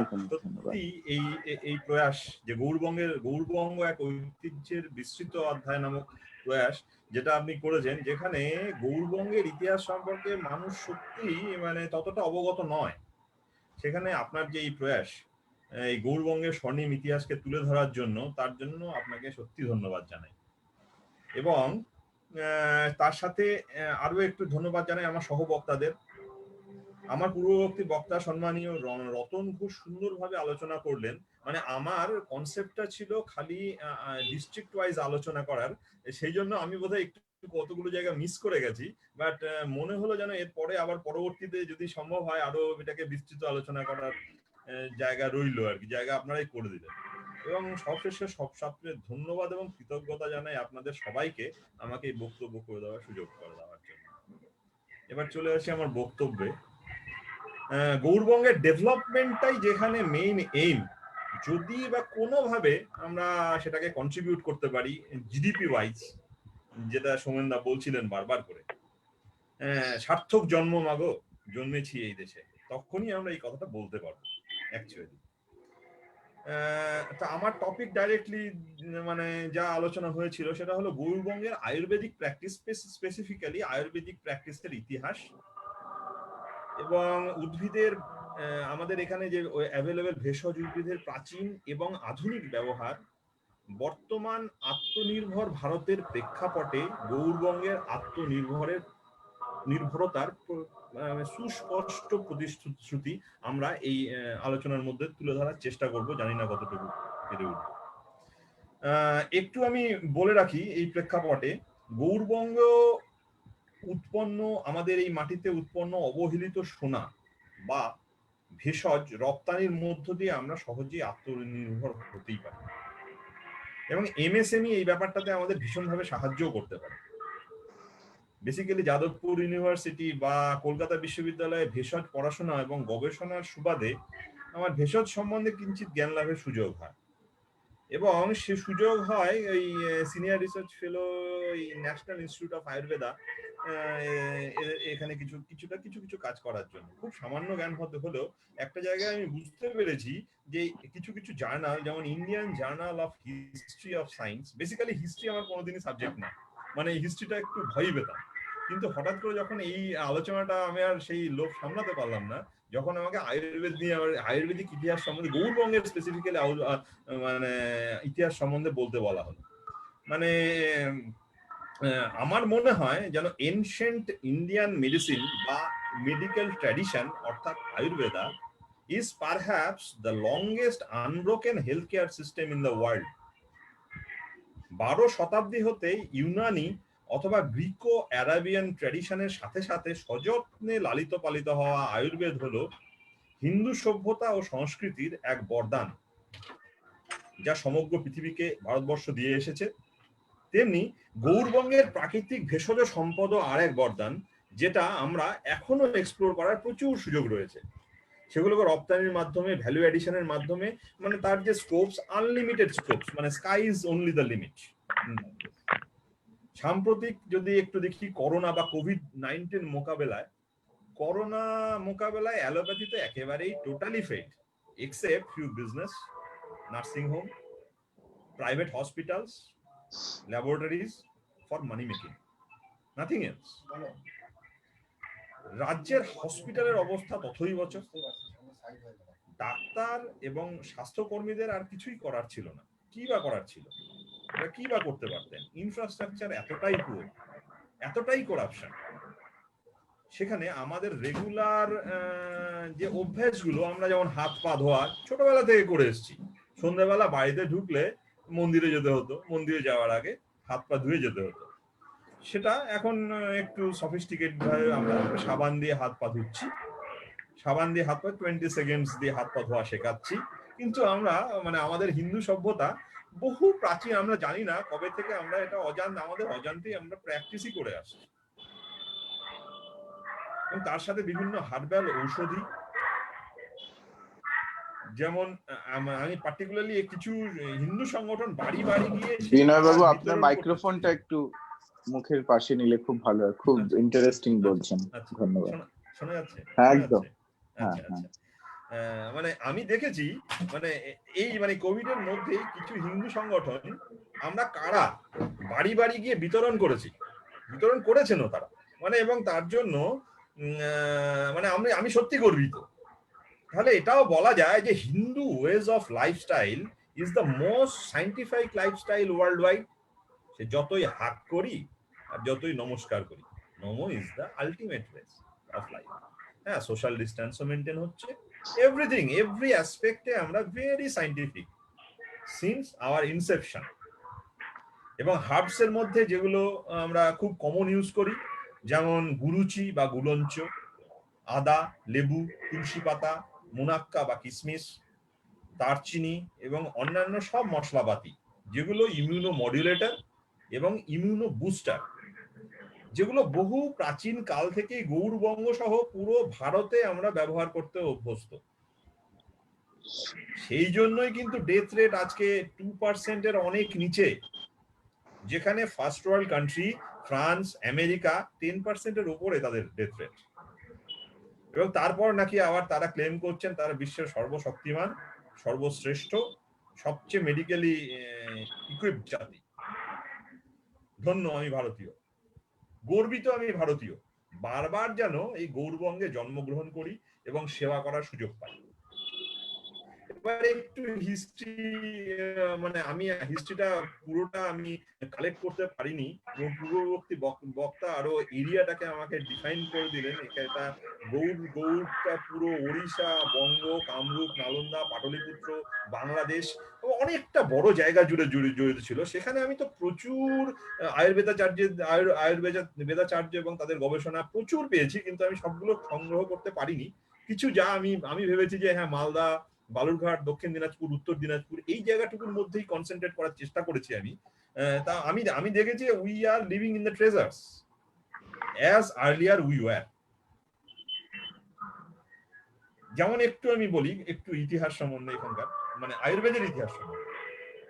পাল যুগে গৌড়বঙ্গ সহ পাল সাম্রাজ্যে ঔষধ শাস্ত্রের কিছু কিছু বই, যেমন চিকিৎসা সংগ্রহ, আয়ুর্বেদা দীপিকা, ভানুমতি, শব্দচন্দ্রিকা, দ্রব্যগুণ সংগ্রহ বইগুলি সভ্যতার অন্যতম উৎকর্ষ, যা একদম হিউম্যানিটির জন্য ইউজ হয়েছে বরাবর। 1200 শতাব্দীতে শব্দ প্রদীপ্ত লেখা হয়েছিল সুরেশ্বর আয়ুর্বেদাচার্যের দ্বারা, যার পিতা ভদ্রেশ্বর পণ্ডিত রামপাল মহারাজের বৈদ্য ছিলেন। এছাড়াও ভঙ্গসেনা রচিত চিকিৎসা সার সংগ্রহ উল্লেখযোগ্য। এর দ্বারা আমরা সহজেই বলতে পারি যে পাল যুগে গৌড়বঙ্গে আয়ুর্বেদের যথেষ্ট প্রচার প্রসার ও গবেষণা হতো। আর মানে সেই তখন ইউজ হতো খার সূত্র। যদি আমরা আয়ুর্বেদের কিছু মানে সবাই আমরা নিশ্চয়ই আমরা জেনে থাকি, খার সূত্র ইউজ হতো সাইনাস, ফিস্চুলা এবং পাইলসে। যে থ্রেডটা, মেডিকেটেড থ্রেডটা এই ধরুন আকন্দ এবং আরো কিছু জিনিসপত্র দিয়ে তৈরি হয়, এখনো তৈরি হয়। আজও সেই পদ্ধতিতে মডার্ন আয়ুষ পদ্ধতিতেও সেই সমস্ত খার সূত্রগুলো ইউজ হচ্ছে, আজও ইউজ হয়। এছাড়াও রয়েছেন চক্রপাণি দত্ত, সুরেশ্বর পণ্ডিত, গঙ্গাধর বৈদ্য, অসংখ্য জ্ঞানীগুণী আয়ুর্বেদ আচার্যগণ। পরবর্তীতে আমার কাছে সবকিছু নোটগুলো মানে আমি পেয়েছি, প্রচুর ইনফরমেশন পেয়েছি, কিন্তু ইনক্লুড করতে পারিনি, কেননা আমার জাস্ট মানে ডিস্ট্রিক্ট জুরিসডিকশন জন্য আমার পরবর্তীতে আমি আবার সেগুলোকে এলাবোরেট করব। আমরা জানি সিনকোনার ছাল থেকে প্রস্তুত কুইনিন ম্যালেরিয়া সহ বিভিন্ন জ্বরের তৎকালীন গৌড়বঙ্গ সহ বিভিন্ন স্থানে ইউজ হতো। পরবর্তীতে বিশেষ করে ইউরোপিয়ান ডক্টরস এটা বিভিন্ন জ্বরের জন্য যথেচ্ছভাবে ইউজ করত। মানে এটা হচ্ছে ইনডিসক্রিমিনেট ইউজ, যে কথাটা বলবো আমি। কিন্তু পরবর্তীতে একটা বাঙালি আয়ুর্বেদিক পত্রিকা অনুবীক্ষণ প্রকাশ করে যে আয়ুর্বেদাচার্যরা কুইনাইনের যথেচ্ছ ব্যবহারের অনেক দিন ধরে ব্যবহারের ফলে এনলার্জমেন্ট অফ লিভার সিরোসিস এই যে জিনিসগুলো হচ্ছে বলে মনে করছেন। টেক্সটে কিছুটা এইরকম ওনারা বলেছেন ওই পেপারটাতে, European physicians are using large doses of quinine and other European medicines for our ailments that may have been beneficial for the moment, for that particular moment, but in long run it may destroy our health. তত্ত্বসূত্রটা আমি বলি, the states of Ayurveda in colonial Bengal by Sravani Sen in Indian Journal of History of Science 53.3 2018, page number 380 to 386. Similarly, আরো একটা রিসার্চের কথা আমি কিছু বলছি, যেটা আমাদের ট্র্যাডিশনাল হিলার্স বা একদম মানে গ্রামের গরিব গুরব আদিবাসী যারা, তারা যে ট্রিটমেন্টটা কিভাবে করতো, মানে তার কত তথ্য আমাদের কাছে আছে, ট্রেজার গুলো আছে, সেগুলো খুঁজতে গিয়ে আজকে দেখছি আমি আগে পশ্চিম দিনাজপুর, যেটা বর্তমানে উত্তর দিনাজপুর এবং দক্ষিণ দিনাজপুরের ট্রাইবাল কমিউনিটিস যেমন সান্তাল, মুন্ডা, ওরাও, পলিয়া, তাদের আর্থিক অসচ্ছলতার কারণে প্রাচীনকাল থেকেই বহু জড়িবুটি এবং গাছগাছালি তাদের গবাদি পশুদের রক্ষা করা এবং ট্রিটমেন্ট করার জন্য ব্যবহার করতেন। তথ্যসূত্র বলি, ব্যানার্জি অ্যান্ড বাসু 1992, ব্যানার্জি অ্যান্ড ঘোরা 1996, S Mitra এটাল 2007, in Advances in Ethnobotany, page number 117 and 112, 2007. এদের অবজারভেশন গুলি, এই পেপারটির অবজারভেশন গুলি হলো অল্টারনেতা সেসেলিস, যেটার ভার্নাকুলার নেম গান্ডুরা, সাঁওতাল ভাইরা এটাকে গবাদি পশুর ল্যাকটেশন ইমপ্রুভমেন্টের জন্য ব্যবহার করেন এবং করে আসছেন প্রাচীনকাল থেকে। এই কচি পাতাগুলোকে কেটে টুকরো টুকরো করে মুন্ডা প্রজাতির ভাই বোনেরা মুরগি এবং হাঁসকে খাওয়ান বেশি ডিম উৎপাদন এবং হলদে কুসুম লাভের আশায়। আরো একটি প্ল্যান্ট যেমন ক্যাসিয়া ফিস্চুলা বা বানর লাঠি বা বাঁদর লাঠি আমরা বলে থাকি, কালো শুকনো ডাল গুঁড়ো করে সর্ষের তেল দিয়ে পেস্ট করে সাঁওতাল ভাই বা পশুদের লাগান ইনফেকশন থেকে পোকা বের করা এবং উন্ড হিলিং অ্যাক্টিভিটিজের জন্য। একটু আগে বলছিলাম গুরুচি, টিনোস্পোরা কর্ডিফোলিয়া, যে ভার্নাকুলার নেম গুরুচি নটি, গুরুচি গুলঞ্চ যাই বলুন, যা পাতা এবং হোল প্ল্যান্ট খাওয়ানো হয়, মুন্ডা ভাইরা তাদের খাওয়াতেন বা খাওয়ান পশুদের দুধ বাড়ানোর জন্য। এবং প্রাচীনকাল থেকে গৌড়বঙ্গে এই সমস্ত ব্যবহারগুলো হয়ে আসছে। এবং পেপারটিতে তারা এও কনক্লুড করেছেন যে এইরকম ভাবে ব্যবহৃত 23 রকম বনস্পতি প্রেসক্রিপশন এই গৌড়বঙ্গে এথনো ভেটেরিনারি মেডিসিন হিসাবে ব্যবহার প্রাচীনকাল থেকে হয়ে আসছে।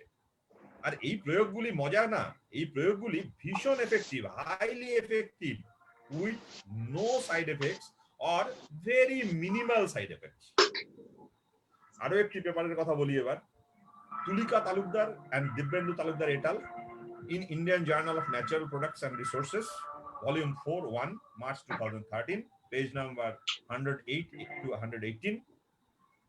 Ethnic tribal communities of, মানে তার টাইটেল ছিল Ethnic Tribal Communities of Hilly Block of দক্ষিণ দিনাজপুর। তাতে ওনারা কনক্লুড করেছেন এরকম যে 62 রকমের গাছগাছরা ট্র্যাডিশনালি তারা ইউজ করে আসছেন এই এখানকার লোকালরা। তাদের মধ্যে আছেন সাঁওতাল, ওরাও, মুন্ডা, পলিয়া, সবর, লোধা কমিউনিটির ভাই বোনেরা। প্রধানত জ্বর এবং diarrhoea, dysentery, indigestion, respiratory trouble এই জন্য ইউজ করতেন প্রাচীনকাল থেকে। আশ্চর্যের বিষয়, তারা এটাও রিপোর্ট করেছেন যে অনেক গাছগাছরা প্রধানত সেক্সুয়ালি ট্রান্সমিটেড ডিজিজ এবং সেক্স ডিসঅর্ডার এবং ডায়াবেটিসের জন্য প্রাচীনকাল থেকেই এই সমস্ত ইউজগুলো হয়ে আসছে এই মানে এই আদিবাসীদের দ্বারা। তবে এক্ষেত্রে একটা খুব উল্লেখযোগ্য একটা কন্ট্রিবিউশন সাঁওতাল ভাই বোনদের কাছে বা সাঁওতাল কমিউনিটি থেকে পাওয়া যায়, যাদের ট্র্যাডিশনাল হিলাররাই বেস্ট প্র্যাকটিস করেন, এখনো করেন বা করতেন। এবং অন্যান্য কমিউনিটির মধ্যে যারা মানে সব কমিউনিটির মধ্যে সাঁওতালরাই একমাত্র বলবো না, মানে মেজর তারাই অমূল্য ট্র্যাডিশনটাকে ধরে রেখেছেন, ইনকালকেট করেছেন, প্রোপাগেট করেছেন এবং নলেজটাকে ইউজ আজও করে যাচ্ছেন এবং পড়াশুনো করেন এবং এই আয়ুর্বেদের ধারক এবং বাহক। এবার WHO এর একটা তথ্য বলি, পৃথিবীর 80% অফ পপুলেশন এই ট্র্যাডিশনাল মেডিসিনের উপর আজও নির্ভরশীল, মানে আজকের ডেটেও নির্ভরশীল। কিছু এক্সাম্পল দিচ্ছি। এগেল মার্মেলাস বা বেল, আমরা বহু প্রাচীনকাল থেকে এটাকে ইউজ করে আসছি শিবের পুজোয়, নানান পুজোয়, কিন্তু মেডিসিনালি আমরা ইউজ করছি কনস্টিপেশন, পাকা বেলের ক্ষেত্রে। আর সানহিট, সানস্ট্রোক এই সমস্ত ক্ষেত্রে ব্যবহারের জন্য এই বেলটাই আবার কাঁচা বেল যখন ইউজ করছি সেটা কনস্টিপেশন না, সেটা আবার কনস্টিপেশন করাতে বা মানে পায়খানাটাকে কনস্টিপেট করতে, মানে বেশি পায়খানা হয়ে যাচ্ছে সেটাকে কনস্টিপেট করতে। মানে একই জিনিস একদিকে ল্যাক্সাটিভ আর আরেকদিকে আবার কনস্টিপেটিং এজেন্ট। সিমিলারলি ব্যাকোপা মন্নেরি বা ব্রাহ্মী সাধারণত আমরা বহু প্রাচীনকাল থেকে ইউজ করে আসছি nerve tonic, asthma, insanity, diuretic এবং নানান রকম ট্র্যাঙ্কুইলাইজার হিসাবে, এবং সেটা আজও ইউজ হয়ে আসে।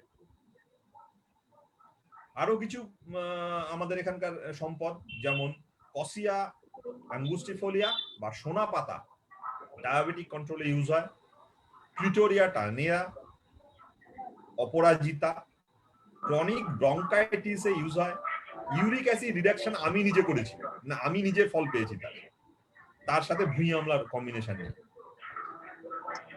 এবং স্কিন ডিজিজ প্রভৃতি কাজে ইউজ হয়। এবং আরো একটা স্পেসিফিক আমি ইউজ এটা মানে সুন্দরভাবে মানে এত সুন্দর এরা বিশেষ করে চাইনিজ এবং ভিয়েতনামিজ এরা ইউজ করে যাচ্ছে ব্লু টি হিসেবে, because of its high antioxidant content.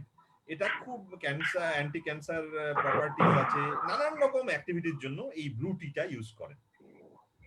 কিছুই না, ওই অপরাজিতা ফুলটিকে একটু গরম জলে মানে জলে ফুটিয়ে নিয়ে সেটাকে একটু লেবু দিয়ে বা চিনি দিয়ে চা করে চা, তাতে মানে ফ্রেশনেসও যেমন আসে এবং এই ক্যান্সার জাতীয় ইয়েগুলো যেগুলো আমরা খুব বলি যে গ্রিন টি কিন্তু আমাদের হাতের কাছে আছে। আমি সেদিন দেখছিলাম বিভিন্ন চায়ের একটা ভিডিও, তার মধ্যে 1000 rupees per cup is sold by blue tea, sold for blue tea। এক কাপের জন্য 1000 টাকা নিচ্ছেন তারা। সিমিলারলি হেলিওট্রপিয়াম ইন্ডিকাম বা হাতিসুরা খুব অ্যাভেলেবেল আমার মানে আত্রি অববাহিকাতেই available. Ulcer, wound healing activities, conjunctivitis এবং ইনসেক্ট বাইটস এর জন্য আমরা ইউজ করে থাকি। অসিমাম ব্যাসিলিকাম বা দুলাল তুলসী, এটাকে শুক্র সঞ্জীবনী বা ফার্টিলিটি অফ দ্য স্পার্ম হিসাবে ইউজ করে। এই পেপারটাতে তারা এটাও কনক্লুশন করেছেন এইভাবে, the valuable ethnobotanical information of the bioresources need to be conserved. Efforts should be made to start sustainable cultivation, modern harvesting of these plants to build local people's confidence to improve their livelihoods. আরো একটি paper আমি না উল্লেখ করলেই মানে থেকে যাচ্ছে দক্ষিণ দিনাজপুরেরই, Tanmoy Chowdhury এটাল, International Journal of Biological Science, volume number 3, 67-279, page number May 2014। শীর্ষক হচ্ছে local folk use of plants in দক্ষিণ দিনাজপুর। তাতে উল্লেখ করেছেন যে 132 রকমের স্পিসিস লোকাল ট্রাইবালরা আজীবন কাল ধরে বংশ পরম্পরা ইউজ করে আসছেন। কিছু উদাহরণ: অ্যাব্রোমা অ্যাগাস্টাম বা উলট কম্বল, তার পেটিওলটা ইউজ করা হয়। মেহ বা গনোরিয়া রোগে খালি পেটে খাওয়া হয়। অ্যাকাসিয়া নিকোটিনিকা, বাবলা গাছের ছাল, একই গনোরিয়ার মধ্যে ইউজ হয়। দেন বিউটেরিয়া মোনোস্পার্মা, পলাশ পাতা অ্যাফ্রোডিসিয়াক হিসাবে ইউজ হয়। It also enhances the sperm count. Then শুষ্নি শাক, মার্লিসেলিয়া কোয়ার্ডিফোলিয়া, দুধের সাথে ইউজ করি আমরা ঘুম কম আসলে, ইনসোমনিয়া বা ফ্যাটিক এই জাতীয় রোগে আক্রান্ত হলে। টার্মিনেলিয়া আর্জুনা, যেটা অর্জুন গাছের ছাল, আমরা বহু প্রাচীনকাল থেকে ইউজ করে আসছি হার্ট টনিক, স্টমাক এবং জিআই ইনফেকশনের বিভিন্ন কারণ। এটা গেল 2 দিনাজপুর। এবার আসি একটু মালদাতে খুঁজতে গিয়ে এত রিচ হেরিটেজ পাই আমি, না বলেই পারছি না। মানস রঞ্জন লাহা এটাল তার indigenous knowledge of plants in local healthcare management practices by tribal people of Malda district, India শীর্ষক রিসার্চ পেপারে, যা ইন্টেলেকচুয়াল ইথনোফার্মাকোলজিতে প্রকাশিত হয়, তাতে তারা কনক্লুড করেছেন যে মালদায় গৌরবময় আয়ুর্বেদিক ইতিহাস থেকে জানা যায় যে traditional healers or the practitioners ceaselessly use their worldly knowledge to treat several ailments for the human purposes. সেখানে 53 রকমের species of medicinal plants use হতো 44 রকম অসুখের জন্য, এবং 44 রকম হার্বাল প্রিপারেশন তারা ইউজ করতেন এবং আজও করেন। 88 রকমের হার্বাল প্রিপারেশন নতুন ডেভেলপমেন্টও হয়েছে। 44 রকম রোগের মধ্যে mainly azoospermia, diabetes, menstrual disorder, dysentery, rheumatism এই জাতীয় রোগের প্রাধান্য বেশি দেখা গেছে। তারা আরো বলেছেন যে informations regarding the medicinal properties of the plants came down traditionally generation after generation through the traditional healers. কাজেই এদের আয়ুর্বেদাচার্য বললে আমরা অত্যুক্তি হবে না, মানে বরং তাদের কন্ট্রিবিউশনকে আমরা মানে খুব কম করেই দেখতে পাচ্ছি। সেখানে Malda district is characterised by great archaeologic relics such as Maurya empire, Gupta empire, dynasty and Pala dynasty. Pala যুগের কিছু কথা বলেছি আমি, এবং মৌর্য এবং গুপ্ত যুগের প্রচুর আছে, এর পরবর্তীতে আমরা আবার ডিসকাস করা যেতেই পারে। তাছাড়া মালদার আম এবং মালবাড়ি এই পৃথিবীতে বিখ্যাত, এই মালদা এই দুটো প্রোডাক্টের জন্য। কিন্তু ফলের ওভার প্রোডাকশন এবং লেস প্রসেসিং বা ভ্যালু অ্যাডিশনটা লেস বলে ওখানকার আদিবাসিন্দারা যারা চাষবাস করে অ্যাকচুয়ালি, সাঁওতাল, রাজবংশী, মুন্ডা, নমশূদ্র, কলিয়া, ওরাও, মালপড়িয়া ইত্যাদি আদিবাসীদের জীবন জীবিকা নির্বাহে প্রতিবন্ধক হয়ে দাঁড়ায়। সেই দিকটা যদি আমরা আবার নজর দিতে পারি, তবে হার্বাল ফ্রুট এবং হার্বাল ফুড প্রসেসিং এই গৌরবঙ্গে একটা আত্মনির্ভর কেন্দ্র হয়ে উঠতেই পারে, এবং তার সাথে তার অনুসারী শিল্পগুলো ইজিলি গ্রো করে উঠতে পারে। যেমন ধরুন হোমিওপ্যাথিক ইন্ডাস্ট্রি, যেমন আয়ুর্বেদিক আইসোলেশন ইউনিট, মানে পিওর কম্পোনেন্ট আইসোলেশন ইউনিটস বা এইচপিএস, মানে highly pure chemicals to isolation, এগুলো করা যেতেই পারে। এছাড়া আজকেই একটু অন্য একটা সুন্দর ডিসকাশন হচ্ছিল অ্যাগ্রো ইকো ট্যুরিজম, যেটা আমাদের তিনটে ডিস্ট্রিক্ট মালদা বাদ দিয়ে এই দুটো ডিস্ট্রিক্ট উত্তর দিনাজপুর এবং দক্ষিণ দিনাজপুর সত্যি মানে backward in terms of economic aspects. সেখানে এই আয়ুর্বেদিক ট্রিটমেন্ট, স্পা ইত্যাদি ইকো ট্যুরিজমের সঙ্গে যদি আমরা অ্যাড করতে পারি, সেটা সেটা আরেকটা অ্যাডেড অ্যাডভান্টেজ হবে আমাদের এই প্রয়াস থেকে।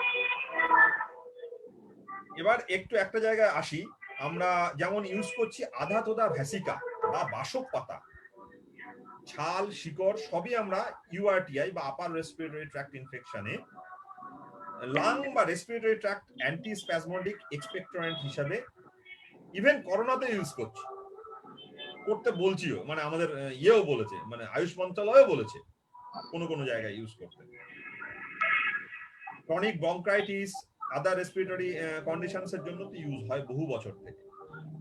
যেটা বাসক পাতার রস, আমি কি বলতে পারবো, খুব কাশি হলে আমরা খাই, একটু আদা, একটু লবঙ্গ, মধু দিয়ে বিগত কত বছর ধরে যে খেয়ে আসছি বা কত জেনারেশন ধরে খেয়ে আসছি আমরা বলতে পারবো না। আবার সেটাকেই আবার ভ্যালু এডিশন করে হোমিওপ্যাথিতে জাস্টিসিয়া মাদার টিংচার বলি, আর কিছুই না, অ্যালকোহলিক এক্সট্রাক্ট, জাস্ট অ্যালকোহলের মধ্যে সেটাকে ফোটানো বা টিংচার প্রস্তুত করা, যেটা অ্যালোপ্যাথিক মেডিসিন। আবার এইটাকে ধরুন আমি আয়ুর্বেদিক প্রথমে দেখলাম, তারপরে হোমিওপ্যাথিক দেখলাম, এবার আছে অ্যালোপ্যাথিক মেডিসিন। এবং পিওর কম্পোনেন্ট অফ বাসাকা ইজ ভ্যাসিসিন। তার মানে এই সাবস্টিটিউট কেমিক্যাল গুলি হলো গুয়াইফেনসিন, ব্রোমোক্রিসল ইত্যাদি ইত্যাদি, সালবিউটামল, এই সমস্ত নিয়ার মোস্ট কম্পাউন্ড গুলো। কিন্তু অ্যালোপ্যাথিক মেডিসিনের একটা মজার বিষয়, সেটা এত সাইড এফেক্ট এই প্রোডাক্ট গুলির জন্য, কেননা ওষুধ সাধারণত কাজ করে রিসেপ্টর সাইডে মেজরিটি, আর রিসেপ্টর সাইট এক একটা সেলে, মানে ধরুন গোটা বডিতে পার্টিকুলার জন্য খুব লিমিটেড। সেখানে 1 গ্রাম যদি আমরা কোনো ড্রাগ মেটেরিয়াল দিই, মানে নর্মাল থার্মাল টেম্পারেচার এন্ড প্রেসারে অ্যাভোগাড্রো নাম্বার মানে 6.023 into 10⁻23 number of molecules present ওই 1 গ্রামের মধ্যে। ধরুন সেটা যদি 250 এমজিও দিই বা 25 এমজিও দিই, তার যে জিরো মানে 6.023 পরে জিরো, সেটা কাউন্টলেস। মানে আমি নিজে আমার ছাত্রদের দিয়ে করিয়ে দেখেছি, সেই জন্যই বোধহয় ন্যানো টেকনোলজি কথাটির উৎপত্তি। এবং সেই ন্যানো টেকনোলজি আজকে অ্যালোপ্যাথি মেডিসিন বলছে, কিন্তু হোমিওপ্যাথি বা আয়ুর্বেদে কবে থেকে যে ইউজ হচ্ছে আমরা বলে উঠতে পারবো না। সাধারণ মেঘও এক ধরনের ন্যানো পার্টিকেলসই অনলি। তো এই সমস্ত জিনিসগুলো যদি আমরা আবার তুলে ধরতে পারি, মানে আমাদের সেই আয়ুর্বেদে তাহলে মানে নিঃসন্দেহে আমরা আত্মনির্ভর হতেই পারি। মজার ব্যাপার, আমি আবারও বলছি, আয়ুর্বেদিক সেম মেডিসিন, একই ওষুধ Ayurvedic, homeopathy এবং allopathy, Ayurvedic is having the low or at least nil toxicity or negligible toxicity যদি সে ইউজটাকে ঠিকমতো করে। এই ঘটনাগুলো তখনকার সেই সময়কার আয়ুর্বেদাচার্যরা জানতো, এবং কুইনানের এক্সাম্পলটা আমি দিয়েছি একটু আগেই, তারা সেটা রিপোর্টও করেছেন। এইরকম ভাবে গুলঞ্চ, ধুত্রা, তুলসী, বেল, নিম, ভৃঙ্গরাজ, ভুঁই আমলা, এই ধরনের 127 রকম স্পিসিস অফ মেডিসিনাল প্লান্টস, এদের সংরক্ষণ না হওয়ার ফলে এই সমস্ত গাছগুলো এক্সটিংক্ট স্পিসিস। যদি সেগুলোকে আবার মেডিসিনাল কন্ট্রাক্ট ফার্মিং করা যায় তাহলে, এবং তার ভ্যালু এডিশন করা যায়, তাহলে এই ভ্যালু এডিশন ইন্ডাস্ট্রি গড়ে ওঠে। সমগ্র গৌরবঙ্গকে আত্মনির্ভর হয়ে উঠতে বেশি দিন সময় লাগবে না। আরো একটু বলি, একটা প্রত্যেকটা ডিস্ট্রিক্টের একটা স্পেশালিটি আছে, যেমন মালদার আম, মালবেরি। দক্ষিণ এবং উত্তর দিনাজপুরের চাল এবং গুড়, কথায় বলে চাল আর গুড়, এই নিয়েই দিনাজপুর। এই প্রোডাক্ট গুলো যদি জিওগ্রাফিক্যাল ইন্ডিকেশনের আওতাভুক্ত হয় তাহলে এখানকার পরিচিতি বাড়বে, আর্থসামাজিক উন্নতি ঘটবেই, যা আমাদের এবং নববঙ্গের একমাত্র লক্ষ্য বটে। Sikkim university, north Bengal university, WBUT, এই ইউনিভার্সিটিগুলোতে পড়ানো এবং গবেষণার সুযোগে মা এবং মেয়েদের জন্য ব্যবহৃত কিছু কাজ করার আমার সুযোগ হয়ে এসেছে তাদের সুরক্ষার জন্য। বিশেষ করে যেহেতু এখন ল অ্যাসপেক্ট গুলোতেও একটু ভাবতে হয় কোর্টে থাকার সুবাদে, যৌন রোগ এবং ফোর্সফুল ইন্টারকোর্স বা রেপ থেকে বাঁচতে vaginal anti HIV, anti pregnancy film, nanomedicine, tablet, capsule ইত্যাদি নিয়ে আমাদের ছাত্রদের সঙ্গে প্রচুর কাজ করার সুযোগ হয়েছে। কিছু ইন্টারন্যাশনাল এবং ন্যাশনাল পাবলিকেশনও আছে, একটা বইও আছে বলে যেটা অ্যাভেলেবেল। এগুলো থেকে আমার একটাই ধারণা, যদি আমি আমার বন্ধুদের সাহায্যে এবং নববঙ্গের উৎসাহে যদি হার্বাল ইন্ডাস্ট্রি গড়ার একটু ছোট্ট প্রয়াসও নিতে পারি, এছাড়াও আরো যে কোনো সোশ্যাল বেনিফিট এক্সপেরিমেন্টেশন প্রজেক্টগুলোতে এক্সপেরিমেন্ট এবং রিসার্চ করতে পারি, তাহলে জোটবদ্ধভাবে আমরা গৌরবঙ্গের জিডিপিতে শিওরলি কন্ট্রিবিউট করতে পারবো, যেটা সৌমেনদার কথায় আমরা একসময় সেকেন্ড লার্জেস্ট ছিলাম। আজকে আমরা ঋণগ্রস্ত, ইন্ডিভিজুয়ালি ঋণগ্রস্ত। এই ডিএসটি ট্রাভেল গ্র্যান্ট বা AICTE RPS রিসার্চ প্রজেক্ট নিয়ে অস্ট্রিয়া বা ভিয়েনা ইউনিভার্সিটিতে গিয়ে দেখেছি ফার্স্ট ওয়ার্ল্ড কান্ট্রিগুলো কিভাবে এই সমস্ত জিনিসগুলোকে সংরক্ষণ এবং গ্রো করে। বিশ্বাস করবেন না, 18 ইউরো নিয়ে পিলগ্রাম গ্রাসের এক রেস্টুরেন্টে খেতে গিয়ে সামান্য খাবার 18 ইউরো, তখন 60 টাকা দিয়ে কিনেছিলাম। তার ভ্যালু দাঁড়িয়েছিল একদিনের একটা মিলের খরচা হচ্ছে 1080 টাকা। বালুরঘাটে তো ছেড়ে দিন, ওটা তো 15 দিনের খাবার বা 1 মাসের খাবার। কলকাতা সহ বিভিন্ন ইন্ডিয়ান মেট্রো সিটিজের যে কোনো আতিপাতি সাধারণ হোটেল থেকে শুরু করে 5 স্টার হোটেলে একদিনের একবার খুব ভালো মিলস পাওয়া যাবে। তাতে তারা সেটা অস্ট্রিয়ার থেকে অনেক অনেক কোয়ালিটিতে ভালো। তখনই মনে হয় সেই কিশোর কুমারের বিখ্যাত গান মনে হয় স্বর্গে আছি। শেকড় ছাড়া গাছ বাঁচে না, জল ছাড়া মাছ বাঁচে না, গৌরবঙ্গের উন্নয়নের নেশায় আমি বাঁচি। একটু অন্যরকম ভাবে, একটু সিরিয়াসলি আরো বলতে গেলে, সার্থক জনম মাগো, জন্মেছে এই গৌরবঙ্গে, বা ও আমার দেশের মাটি, তোমার পরে ঠাকাই মাথা, তোমাতে বিশ্বমায়ের আঁচল পাতা। যদি এই কথাগুলো বললাম একটুও ইমপ্লিমেন্ট করতে পারি, তবে think globally, act locally in true sense হবে। বন্দে মাতরম, ভারত মাতা কি জয়। असतो মা সদ্গময়, তমসো মা জ্যোতির্গময়, মৃত্যুর মা অমৃতঙ্গময়, শিবার নমস্কার। ধন্যবাদ। অনেক অনেক ধন্যবাদ শ্রী বিনয়ব্রত ভৌমিক মহাশয়কে। আমাদের অসাধারণ, খুব খুব সুন্দর ডক্টর বিনয়ব্রত ভৌমিক দা, খুব ভালো লাগলো। মানে এত সাইন্টিফিক্যালি আপনি বিভিন্ন প্ল্যান্টস বা বিভিন্ন মেডিকেল ইউসেজ ফক্স এর মাধ্যমে কিভাবে ওই জায়গায় সাঁওতাল ভাইদের বা অন্যান্য আমাদের আদিবাসী ভাই বোনদের এবং ওই স্থানের লোকেদের মধ্য দিয়ে আজও অতিবাহিত হয়ে চলেছে। এত সুন্দর আপনি এই বিষয়টাকে তুলে ধরলেন। নিঃসন্দেহে এটার উপরে কাজ করার এক বিশেষ ইচ্ছা রইল। আর চলে যাব আমাদের পরবর্তী বক্তা নিখিল। ধন্যবাদ দাদা। আমাদের পরবর্তী বক্তা শ্রী বিনয় লাহা। উত্তর দিনাজপুরের বাসিন্দা শ্রী বিনয় লাহা খুব ছোটবেলা থেকে সাহিত্য চর্চার সঙ্গে যুক্ত। তার বেশ কয়েকটি বইও প্রকাশিত হয়েছে ইতিমধ্যে। গৌরবঙ্গের কাব্য সংকলন তার মধ্যে নবতম সংযোজন। অ্যাক্ট লোকাল থিঙ্ক গ্লোবাল নামে তার একটি ইতিহাসের বইও রয়েছে। তার সম্পাদিত ইংরেজি পত্রিকা ইন্ডোলজি বিশ্বের বিভিন্ন প্রান্তে সমাদৃত। শ্রী বিনয় লাহা। শোনা যাচ্ছে? একদম শোনা যাচ্ছে বিনয় বাবু, বলুন। শুভ সন্ধ্যা। সর্বপ্রথম আমি ধন্যবাদ দিতে চাই সৌমেন পুরকাস্ত বাবুকে। একইভাবে ধন্যবাদ দিতে চাইছি আমার পূর্বের বক্তারা, যারা অত্যন্ত সমৃদ্ধ ইতিহাসের অধ্যায় গৌরবঙ্গ কেন্দ্রিক মেডিসিনাল হিস্ট্রির উপরেও দুর্দান্ত লেকচার দিয়েছেন। ধন্যবাদ দিতে চাইছি আজকের অনুষ্ঠানের সঞ্চালক এবং অন্যান্য এই নববঙ্গের সমস্ত সদস্যদের। আমি দুদিন ধরে ভীষণ অসুস্থ ছিলাম, যেটা পড়েছে। বিনয় বাবু একটু মাইক্রোফোনটা যদি আপনার একদম মুখের কাছে নেন খুব ভালো হয়। হ্যাঁ, অনেক ধন্যবাদ।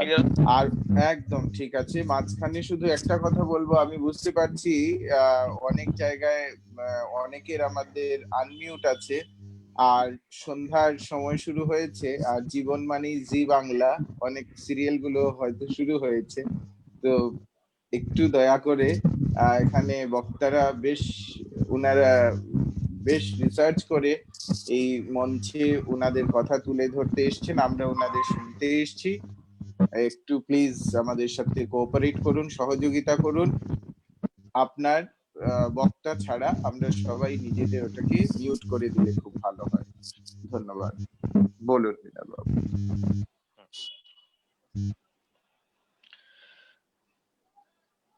একইভাবে আমি ধন্যবাদ দিতে চাইছি রতন দাকে। রতন দা আমার দীর্ঘদিনের পরিচিত মানুষ এবং রতন দার সঙ্গে অনেক কাজ একসাথে আমরা করেছি, ভবিষ্যতেও আরেকটি কাজ আমরা করব, সেটা নিয়েও আমরা এগোচ্ছি। যে বিষয়টি নিয়ে আলোচনা আজ হচ্ছে, বা নববঙ্গ যেভাবে অন্যান্য জেলা কেন্দ্রিক ইতিহাসগতভাবে যে কাজ করে যাচ্ছে, এটা সত্যি একটা বিস্তৃত দিগন্ত হয়তো খুলে দেবে। আমি শুনলাম রতনদার কাছে কি রাঢ়বঙ্গের উপরেও কাজ হয়েছে। আর আজকের যে আলোচনা গৌরবঙ্গ, এই গৌরবঙ্গ নিয়ে একটা গৌরবের জায়গা কিন্তু ছিল, ব্যাপক পরিমাণে গৌরবের জায়গা ছিল। এই গৌরবঙ্গ, যার একটা বিস্তৃত জায়গা জুড়ে যে রাজত্ব চলেছে, সেই গৌরবঙ্গের ইতিহাস যখন আমি পড়ি বা আমরা পড়ি, গায়ে কাঁটা দেয়। এই গৌরবঙ্গেই একটা সময় ছিল যখন একদিনেই প্রায় 1500 থেকে 1600 ঘোড়া কেনা বেচা হতো। একটা বিরাট বড় কমার্শিয়াল সেন্টার ছিল এই গৌর। এই গৌরবঙ্গকে কেন্দ্র করে ঐতিহাসিকদের আবেগের জায়গা প্রচুর রয়েছে, কিন্তু কাজ অত্যন্তভাবে কম হয়েছে এবং কম হচ্ছে। ঠিক একইভাবে, যেহেতু আমি ইতিহাসের সাথে সাহিত্যকে মিশিয়ে কাজ করি, আমি ইতিহাস এবং সাহিত্যের মধ্যে খুব বেশি পার্থক্য খুঁজে পাই না, এবং আমার ইতিহাস খোঁজার দৃষ্টিটাও অনেকটা সাহিত্য কেন্দ্রিকই। ঠিক যেমন ভাবে একজন বিখ্যাত ম্যাথমেটিশিয়ান, উনি ইন্দো ক্যানাডিয়ান, ওনার নাম ভার্গব, উনি একটা কথা বলেছিলেন যে I learn mathematics through music, specially through Vedic music. উনি বেদিক মিউজিকের সাথে সাথে অঙ্ক শিখতেন। এই জিনিসটা আমার কাছে সত্যিকারের একটা বিস্ময়, এইভাবেও অঙ্ক শেখা যায়। এবং এই মানুষটাই কিন্তু ম্যাথমেটিক্সের সবচেয়ে বড় পুরস্কার, অ্যাবেল পুরস্কার, উনি পেয়েছেন। এই যে মিক্স আপ হচ্ছে একটা জায়গা থেকে আরেকটা জায়গা, ইতিহাস থেকে কখনো সাহিত্য বা সাহিত্য থেকে কখনো ইতিহাসে চলে যাওয়া, সাবজেক্ট গুলো তো এখন মার্জ হচ্ছে, এবং বৃহত্তর ভাবে হয়তো সাবজেক্ট একটা দর্শনের জায়গাতে পৌঁছাবে, সেখানে হয়তো পার্টিকুলার কোনো সাবজেক্ট থাকবে না। আজকের এই আলোচনাতেও আমরা দেখলাম, যখন রতনদা বলছিলেন ইতিহাসের নিরিখে, সেখানেও কিন্তু কিছু কিছু সাহিত্যের অধ্যায় আসছিল। ঠিক একইভাবে যখন ডক্টর ভৌমিক স্যার বলছিলেন মেডিসিনের জায়গাগুলো, সেখানেও কিন্তু ইতিহাস রয়েছে বৃহত্তর জায়গাতে। ইন্টারডিসিপ্লিনারি ক্ষেত্রে বিষয় কিন্তু একটার সঙ্গে আরেকটা ওতপ্রোতভাবে যুক্ত, এগুলোকে বাদ দিয়ে কিছু করা যায় না, এবং এগুলোকে নিয়েই আমাদেরকে এগোতে হয়। এই গৌড়বঙ্গ, যেটা 1500 খ্রিস্টাব্দে সারা পৃথিবীর পঞ্চম বৃহত্তম একটা সিটি, এই গৌড় সারা পৃথিবীতে পঞ্চম বৃহত্তম। আপনারা যদি গুগলে সার্চ করেন এই তথ্যটা অবশ্যই পাবেন। এবং এই গৌড়বঙ্গ প্রায় 115 বছর বাংলার ক্যাপিটাল ছিল।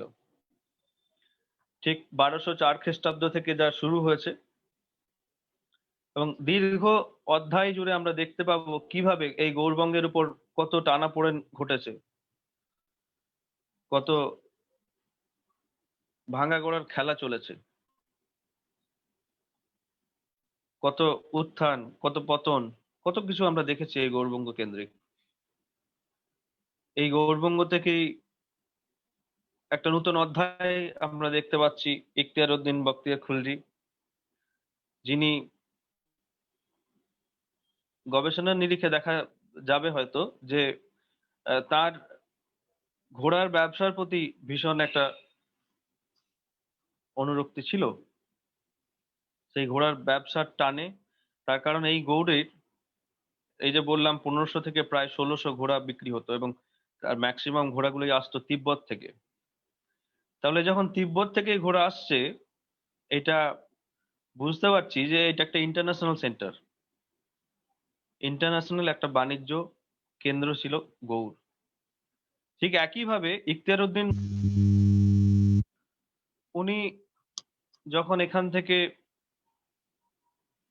চলে যাচ্ছেন, অন্য জায়গাতে যাচ্ছেন, যেতে যেতে যখন উনি কামরূপের দিকে যাচ্ছেন, সেখানে একজন রাজা ছিলেন, রাজার নাম ছিল পিতু। পিতুর সঙ্গে ওনার প্রবল বিদ্রোহ হয়। যাই হোক, ইখতিয়ার উদ্দিন বখতিয়ার খিলজি ওখানে উনি হেরে যান। তারপর তিনি আবার ব্যাক করে তিব্বতের দিকে গেছিলেন, হয় সেখানে তিনি মারা গেছেন বা সেই জায়গাটা ক্লিয়ারলি গবেষণায় উঠে আসেনি। এই পুরো গবেষণার জায়গাগুলো কিন্তু গৌড়বঙ্গেরই পার্ট, গৌড়বঙ্গের ইতিহাসেরই পার্ট, গৌড়বঙ্গের সাহিত্যেরই পার্ট। এখন যখন প্রাচীন সাহিত্য নিয়ে আমরা কাজ করতে যাব, তখন আমাদের এই ইতিহাসটা জানাটা ভীষণভাবে দরকার। আমি ব্যক্তিগতভাবে গৌড়বঙ্গের কবি এবং সাহিত্যিকদের নিয়ে কাজ করাতে হঠাৎ করে আগ্রহ পেলাম। তার মূল কারণ ছিল সেটাই, একবার আমি দুর্গাপুরে যখন ছিলাম, আমার মায়ের রামায়ণটা আমি পড়ছিলাম। সেই রামায়ণ আমি ছোটবেলা থেকেই দেখেছি, একটু জীর্ণ অবস্থায় রয়েছে, বাট সেটা আমার বাড়ির সব মানুষরাই রামায়ণটা পড়েন। এবং আশ্চর্যজনক ভাবে আমি যখন রামায়ণটা পড়ছি, পাতাগুলো উল্টাতে উল্টাতে দেখছি, বুঝবার চেষ্টা করছি, সেখানে গৌড়ের কথা ছিল এবং সেখানে মানেগুলো আস্তে আস্তে বুঝবার পর এটা একটা পার্টিকুলার দিনে ক্লিয়ার হলো। আমি অনেকবার রামায়ণ পড়েছি কিন্তু ঠিক সেই জায়গাটা আমি আসতে পারিনি। যখন এই জায়গাতে এলাম, মানে গৌড়বঙ্গের কাব্য সংকলন তৈরির ঠিক আগের বার যখন আমি রামায়ণ পড়লাম, তখন ওখানে আমি দেখলাম ক্লিয়ারলি যে কৃত্তিবাস ওঝা উনি বাংলায় যে রামায়ণটা অনুবাদ করলেন সেটা কিন্তু গৌড়ে উনি অনুবাদটা করেছিলেন। উনি গৌড়ে এই অনুবাদটা করেছিলেন। উনি ফুলিয়া থেকে নদী ক্রস করে এসেছিলেন সেখানে, সেটা রামায়ণে লেখা আছে। আমার বাড়িতে যে রামায়ণটা রয়েছে, আমার মা যে রামায়ণটা পড়েন, সেখান থেকে আমি প্রথম ইন্টারেস্ট পেলাম যে এত সমৃদ্ধ একটা জায়গা বাংলা ভাষা নিয়েও। আমি তো মনে করি যে কৃত্তিবাস ওঝার রামায়ণ বাংলায় অনুবাদ একটা বাংলা সাহিত্যের একটা বিস্তৃত দিগন্তকে উন্মোচন করে দিয়েছে। রামায়ণ বা মহাভারতের মতো টেক্সট, মহাকাব্য, আহ ধর্মীয় গ্রন্থ, যারা যেমন ভাবে নেবেন, আমি এটাকে সাহিত্য হিসাবে নিতে পারি। পৃথিবীর সবচেয়ে শ্রেষ্ঠ একটা সাহিত্য দর্পণ রামায়ণ অথবা মহাভারত। আমি যদি এটাকে শ্রেষ্ঠ উপন্যাস হিসাবে দেখি, বলা যাবে এটাও একটা শ্রেষ্ঠ উপন্যাস, যেটা এত বছর আগে, কয়েকশো বছর আগে লেখা হয়েছে, অথচ যার প্রাসঙ্গিকতা হারায়নি। কিন্তু এখনো প্রতি মুহূর্তে সেই রামায়ণের কাহিনী কিন্তু আমরা প্রাত্যহিক জীবনে রেফারেন্স দিতে পারি, মহাভারতের কাহিনী রেফারেন্স হিসাবে আমরা দিতে পারছি। তো এই কৃত্তিবাস ওঝার রামায়ণ যখন ট্রান্সলেট হচ্ছে বাংলায়, বাঙালিরা তার রসসাধন করতে পারছেন। তার কারণ সংস্কৃতে আহ, আমরা রসসাধন করতে পারি না। সংস্কৃত পৃথিবীর one of the best language, এটা নিয়ে কোনো সন্দেহ নেই। কিন্তু বেশিরভাগ মানুষ এই ভাষা পড়তে জানেন না, এবং পড়তে পারলে হয়তো অনেক কিছু আমরা শেখার সুযোগ পেতাম, যেটা অন্য ভাষা থেকে হয়তো পাওয়া সম্ভব ছিল না। তার কারণ এটা this is the oldest language of the world. এর ভাষার মধ্যে যে আকরটা আমরা পেতে পারি সেটা অন্য কোনো ভাষার মধ্যে সম্ভব না, সংস্কৃত এবং ল্যাটিনের মধ্যে যেটা পাবো। তো সেই রামায়ণটাকে যখন আমরা বাংলায় পাচ্ছি, সেই বাংলা যখন ছড়িয়ে যাচ্ছে গ্রামে গ্রামে, এই কীর্তিবাসী রামায়ণ গ্রামে গ্রামে ছড়িয়ে যাচ্ছে, সেই গল্প গাথা সমস্ত জায়গাতে মানুষ রামায়ণকে পাঠ করছেন, ধর্মগ্রন্থ হিসাবে মেনে নিচ্ছেন। সন্ধ্যা আরতি দেওয়ার সময় গ্রামে গ্রামে এক একটা জায়গাতে 10 জন 12 জন মিলে বসে বসে রামায়ণ পাঠ করছেন। আমি নিজে দেখেছি বিভিন্ন জায়গায় গিয়ে গিয়ে। তার যে আনন্দ, তার মধ্যে যে শান্তি খুঁজে পাওয়া, সেই কাজটা যিনি করলেন সেইটাও কিন্তু গৌড়বঙ্গে বসেই কাজটা হয়েছে। সুতরাং গৌড়বঙ্গের ইতিহাসকে খণ্ডন করা কোনোভাবেই সম্ভব না। এবং এই গৌড়বঙ্গে যা ইতিহাস রয়েছে, ইতিহাসের যা আকর রয়েছে, সারা পশ্চিম বাংলাতে কতটা আছে সেটা নিয়ে আমার সন্দেহ আছে। গৌড়বঙ্গের ইতিহাসকে নিয়ে আমাদের আরো বেশি পড়াশোনা করার দরকার আছে। অনেক বিতর্কিত ইতিহাস গৌড়বঙ্গের রয়েছে, সেইগুলোকেও জাগিয়ে আনা উচিত। তার কারণ বিতর্ক তৈরি হলেই অনেক নতুন ইনভেনশন তৈরি হবে, অনেক আবিষ্কার তৈরি হবে, এবং এই বিতর্কগুলো ভীষণ দরকার। আজকে এই যে প্ল্যাটফর্মে এত, আমি আগের বক্তাদের কাছ থেকে শুনলাম, বিশেষত ডক্টর ভৌমিক স্যারের কাছে, এত এত মেডিসিন, এই মেডিসিন গুলো নিয়ে যদি আলোচনা রাখা যায়, এই মেডিসিন, এক একটা মেডিসিনের উপরে এক একটা দিন ডিসকাশন হতে পারে।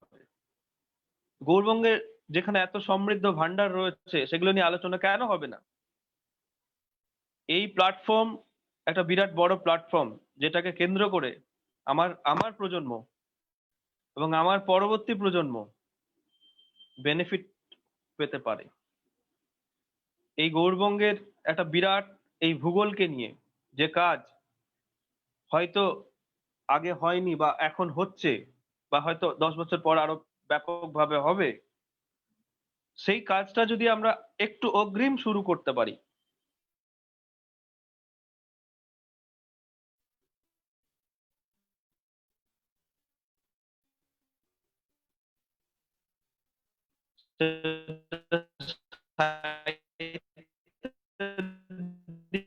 দিক থেকেই হোক, সেটা মেডিসিনের দিক থেকেই হোক, সবগুলোই কিন্তু সাহায্য করবে। এবং এই গল্প সংকলন করতে গেলাম তখন কিন্তু ব্যাপকভাবে আমি সাড়া পেয়েছিলাম।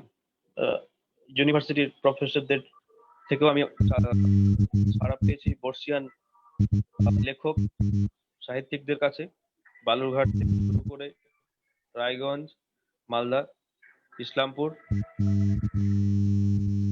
কালিয়াচক, সমস্ত জায়গা থেকে।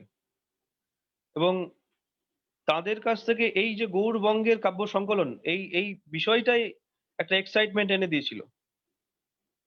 এবং এইটার সঙ্গে আমি কিন্তু ইতিহাসটাকে একটা রিলেট করতে চাইছিলাম।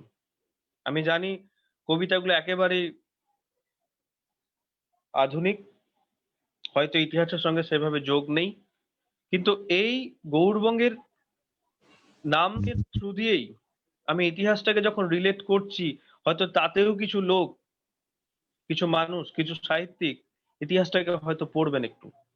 একটু ইন্টারনেট ঘাঁটলেও তো কিছু তথ্য পাওয়া যায়, কিছু বই ঘাঁটলেও কিছু তথ্য পাওয়া যায়, এবং সেই তথ্যই কিন্তু আমরা আদান প্রদান করছি। আজকেও কিছু তথ্য আমরা পাচ্ছি, সেই তথ্যই হয়তো আমি আমার ছাত্রদেরকে দেব, আমি আমার বন্ধুদেরকে শেয়ার করব। এবং এইটাই কিন্তু আমাদের জায়গা, জ্ঞান চর্চার জায়গা। আমার মনে হয় এই যে কাজ নববঙ্গ করে যাচ্ছে, এই যে জ্ঞান চর্চার জায়গাটা, এটা খুব ইম্পর্টেন্ট। বাংলাকে বাঁচাতে গেলে এই জ্ঞান চর্চাটাকে বাঁচাতে হবে। তার কারণ বাঙালিদের পরিচয় চিরকালীন জ্ঞান চর্চার জায়গাতেই। What Bengal things today, India things tomorrow, এটা আমরা জানি। এবং বাঙালি সব জায়গাতেই জ্ঞান চর্চার জায়গায় কিন্তু গিয়ে থাকতে চায়, এবং সেটাকে আরো যত বেশি ভাবে আমরা এগিয়ে নিয়ে যেতে পারবো, ততটাই আমাদের বাঙালি জাতিসত্তার ক্ষেত্রে দেবে। ঠিক একইভাবে এই গৌড়বঙ্গের প্লট থেকেও যদি আমরা এই কাজটা করতে পারি আজকের নিরিখে, সেটাও মন্দ হয় না। গৌড়বঙ্গে যেমন আমি রায়গঞ্জের কথা বলছি, এখানে একটি নদী আছে, কুলিক নদী। এই কুলিক নদীতে মাঝে মাঝে বান আসছে, এবং মাঝে মাঝে এই কুলিক নদীতে ঠিক মতো ভাবে যেটাকে বলা হয়, মানে নদীর আগাছা পড়ে যাচ্ছে, সেটাকে তুলে ব্যবস্থা বিনয় হচ্ছে না। বাবু, হ্যাঁ, আমরা ধীরে ধীরে মানে আমাদের সময় শেষ হয়ে যাচ্ছে। তো খুব সুন্দর আপনার আলোচনা, আমাদের খুব ভালোই লাগলো। তো আমরা আরো একদিন একটা বিস্তৃত আলোচনা এর উপর রাখতেই পারি। কারণ গৌড়বঙ্গকে তো আর একটা সময়ের মধ্যে সীমাবদ্ধ করে রাখা যায় না, তাই না? একেবারে একেবারে। হ্যাঁ, তো আমাদের কিছু, হ্যাঁ হ্যাঁ, আচ্ছা,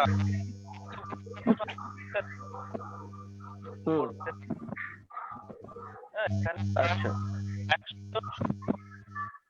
একটু অডিওটা আপনার কেটে যাচ্ছে, আপনার অডিওটা ক্লিয়ার আছে। হ্যাঁ হ্যাঁ, তো সংকলন করার উদ্দেশ্যটাই ছিল যে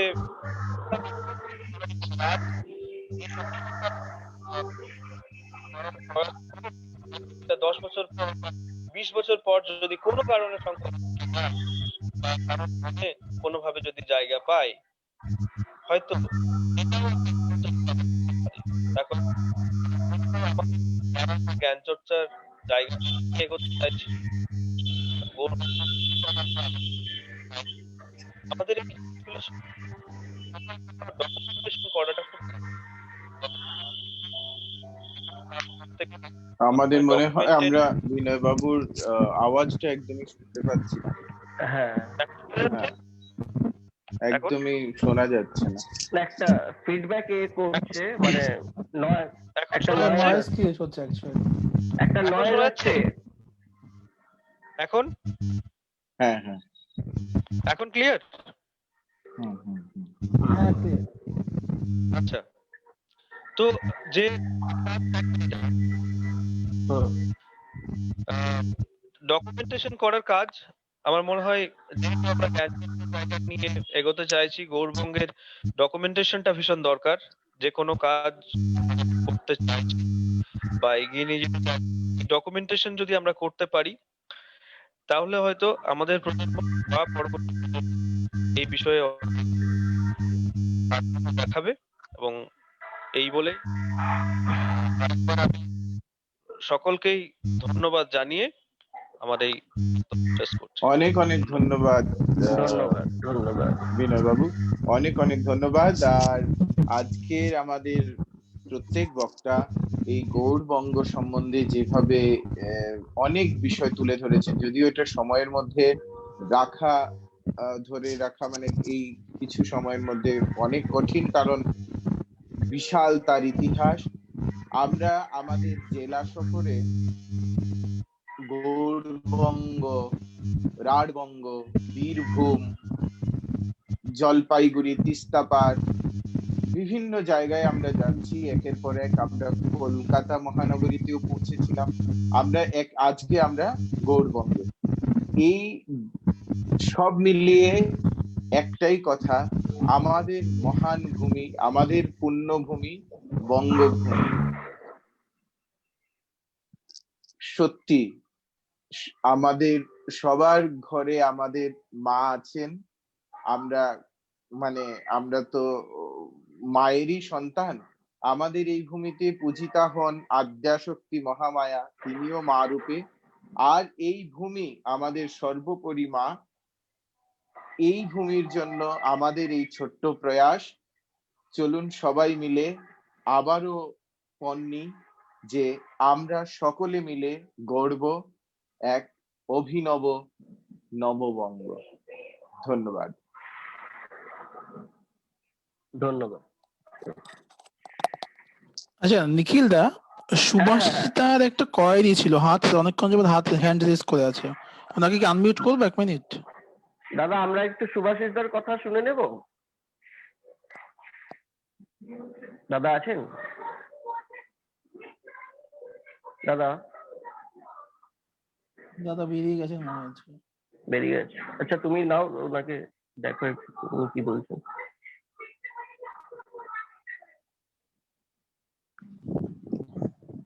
শোনা যাচ্ছে? হ্যাঁ সুভাষিসদা, আমাদের সময় শোনা একদমই যাচ্ছে? শেষ। হ্যাঁ হ্যাঁ হ্যাঁ শোনা যাচ্ছে, বলো। বেশি না, আলোচনাটা খুব ভালো লাগছিল। রতনদা খুবই পরিচিত আমার। রতনদা এই গৌড়বঙ্গ নিয়ে ইতিহাস মানে বিস্তৃত ইতিহাস নিয়ে আলোচনা করলেন।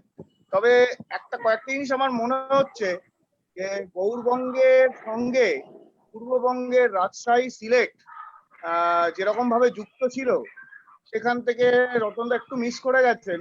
এই গৌড়বঙ্গে আমাদের উত্তরবঙ্গে যে রাজবংশী ভাষা, সেটাও কিন্তু একটা গৌড়বঙ্গের একটা প্রাসঙ্গিকতা রয়েছে।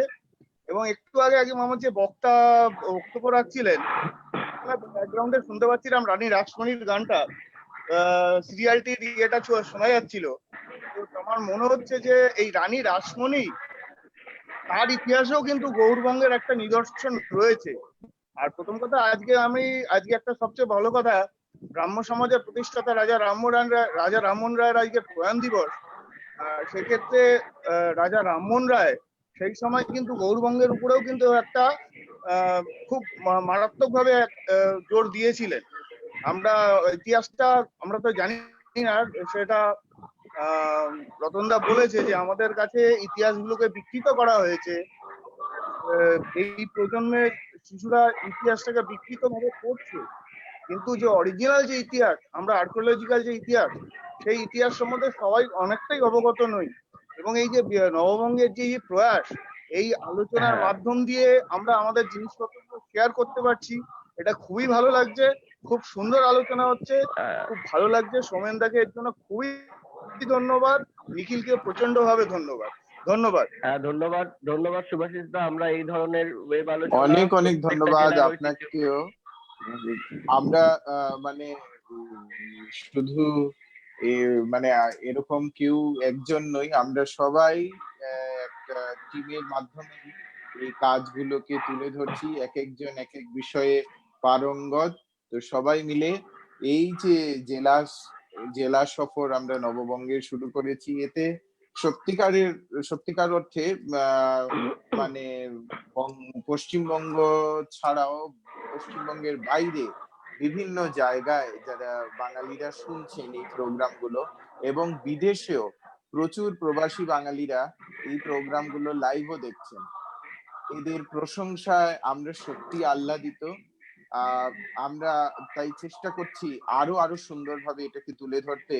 আর যে জায়গায় যে জেলায় যাই, সেই জেলায় এত বিশাল, এত প্রচুর তার ইতিহাস, ঐতিহ্য, সংস্কৃতি, আমরা মানে অভিভূত হয়ে যাই। আমরা বাঙালি হয়েও এত কিছু, ওই দিন রাঢ়বঙ্গের পীঠস্থান বর্ধমান নিয়ে হচ্ছিল, তারপর বীরভূম, আজকে আমরা গৌড়বঙ্গে, তারা কি তিস্তা পারের কথা, জলপাইগুড়ি, তার মাঝখানে কলকাতাও হয়েছে, তিলোত্তমা কলকাতা। মানে যে জায়গায় যাচ্ছি সেটা মানে এক এক দেশকে ছাড়িয়ে যাবে এমন এক এক জেলার ইতিহাস। আমরা ভাবছি আমরাও হয়তো এত কিছু এত বিশাল ভাবে, এত বিশদ ভাবে জানতে পারতাম না। বিভিন্ন বক্তারা এই বিশেষ আমাদের যে অনুষ্ঠানটা জেলা সফর, এটাকে বিশেষভাবে সমৃদ্ধ করেছেন। আমরা সবাই এর জন্য তাদের অনেক অনেক ধন্যবাদ জানাই। আর সবচেয়ে বড়, আমাদের নববঙ্গের যারাই আমরা আছি এখানে টিমে, তারা সবাই তাদের বিভিন্নভাবে তাদের যে মানে কৌশল, তারা যে বিষয়ে যেটা জানেন, যেমন আমাদের কার্ড, অরুণাভধা, এদিকে নিখিল এই প্রোগ্রামটাকে সঞ্চালন, দীপ্র এন্ড সঞ্জয় সোশ্যাল মিডিয়াটাকে, এইভাবে আমরা সবাই এক একজন এক এক জায়গা থেকে এবং প্রতিটি জেলা থেকে নববঙ্গের ভাই বন্ধুরা, আমরা সকলে আমাদের দিদি ভাইয়েরা সবাই এই অনুষ্ঠানকে বিশেষভাবে সমৃদ্ধ করছেন। আর প্রশংসার যে সব শব্দ আমরা পাচ্ছি দেশের বিভিন্ন অংশ থেকে এবং বিদেশ থেকেও, আমরা বারবার বলছি সত্যি আমরা গর্বিত, আমরা আহ্লাদিত। নমস্কার। আজকের সন্ধ্যা তাহলে এখানেই শেষ করলাম। হ্যাঁ, নমস্কার সবাইকে। হ্যাঁ, সবাইকে ধন্যবাদ। শুভরাত্রি।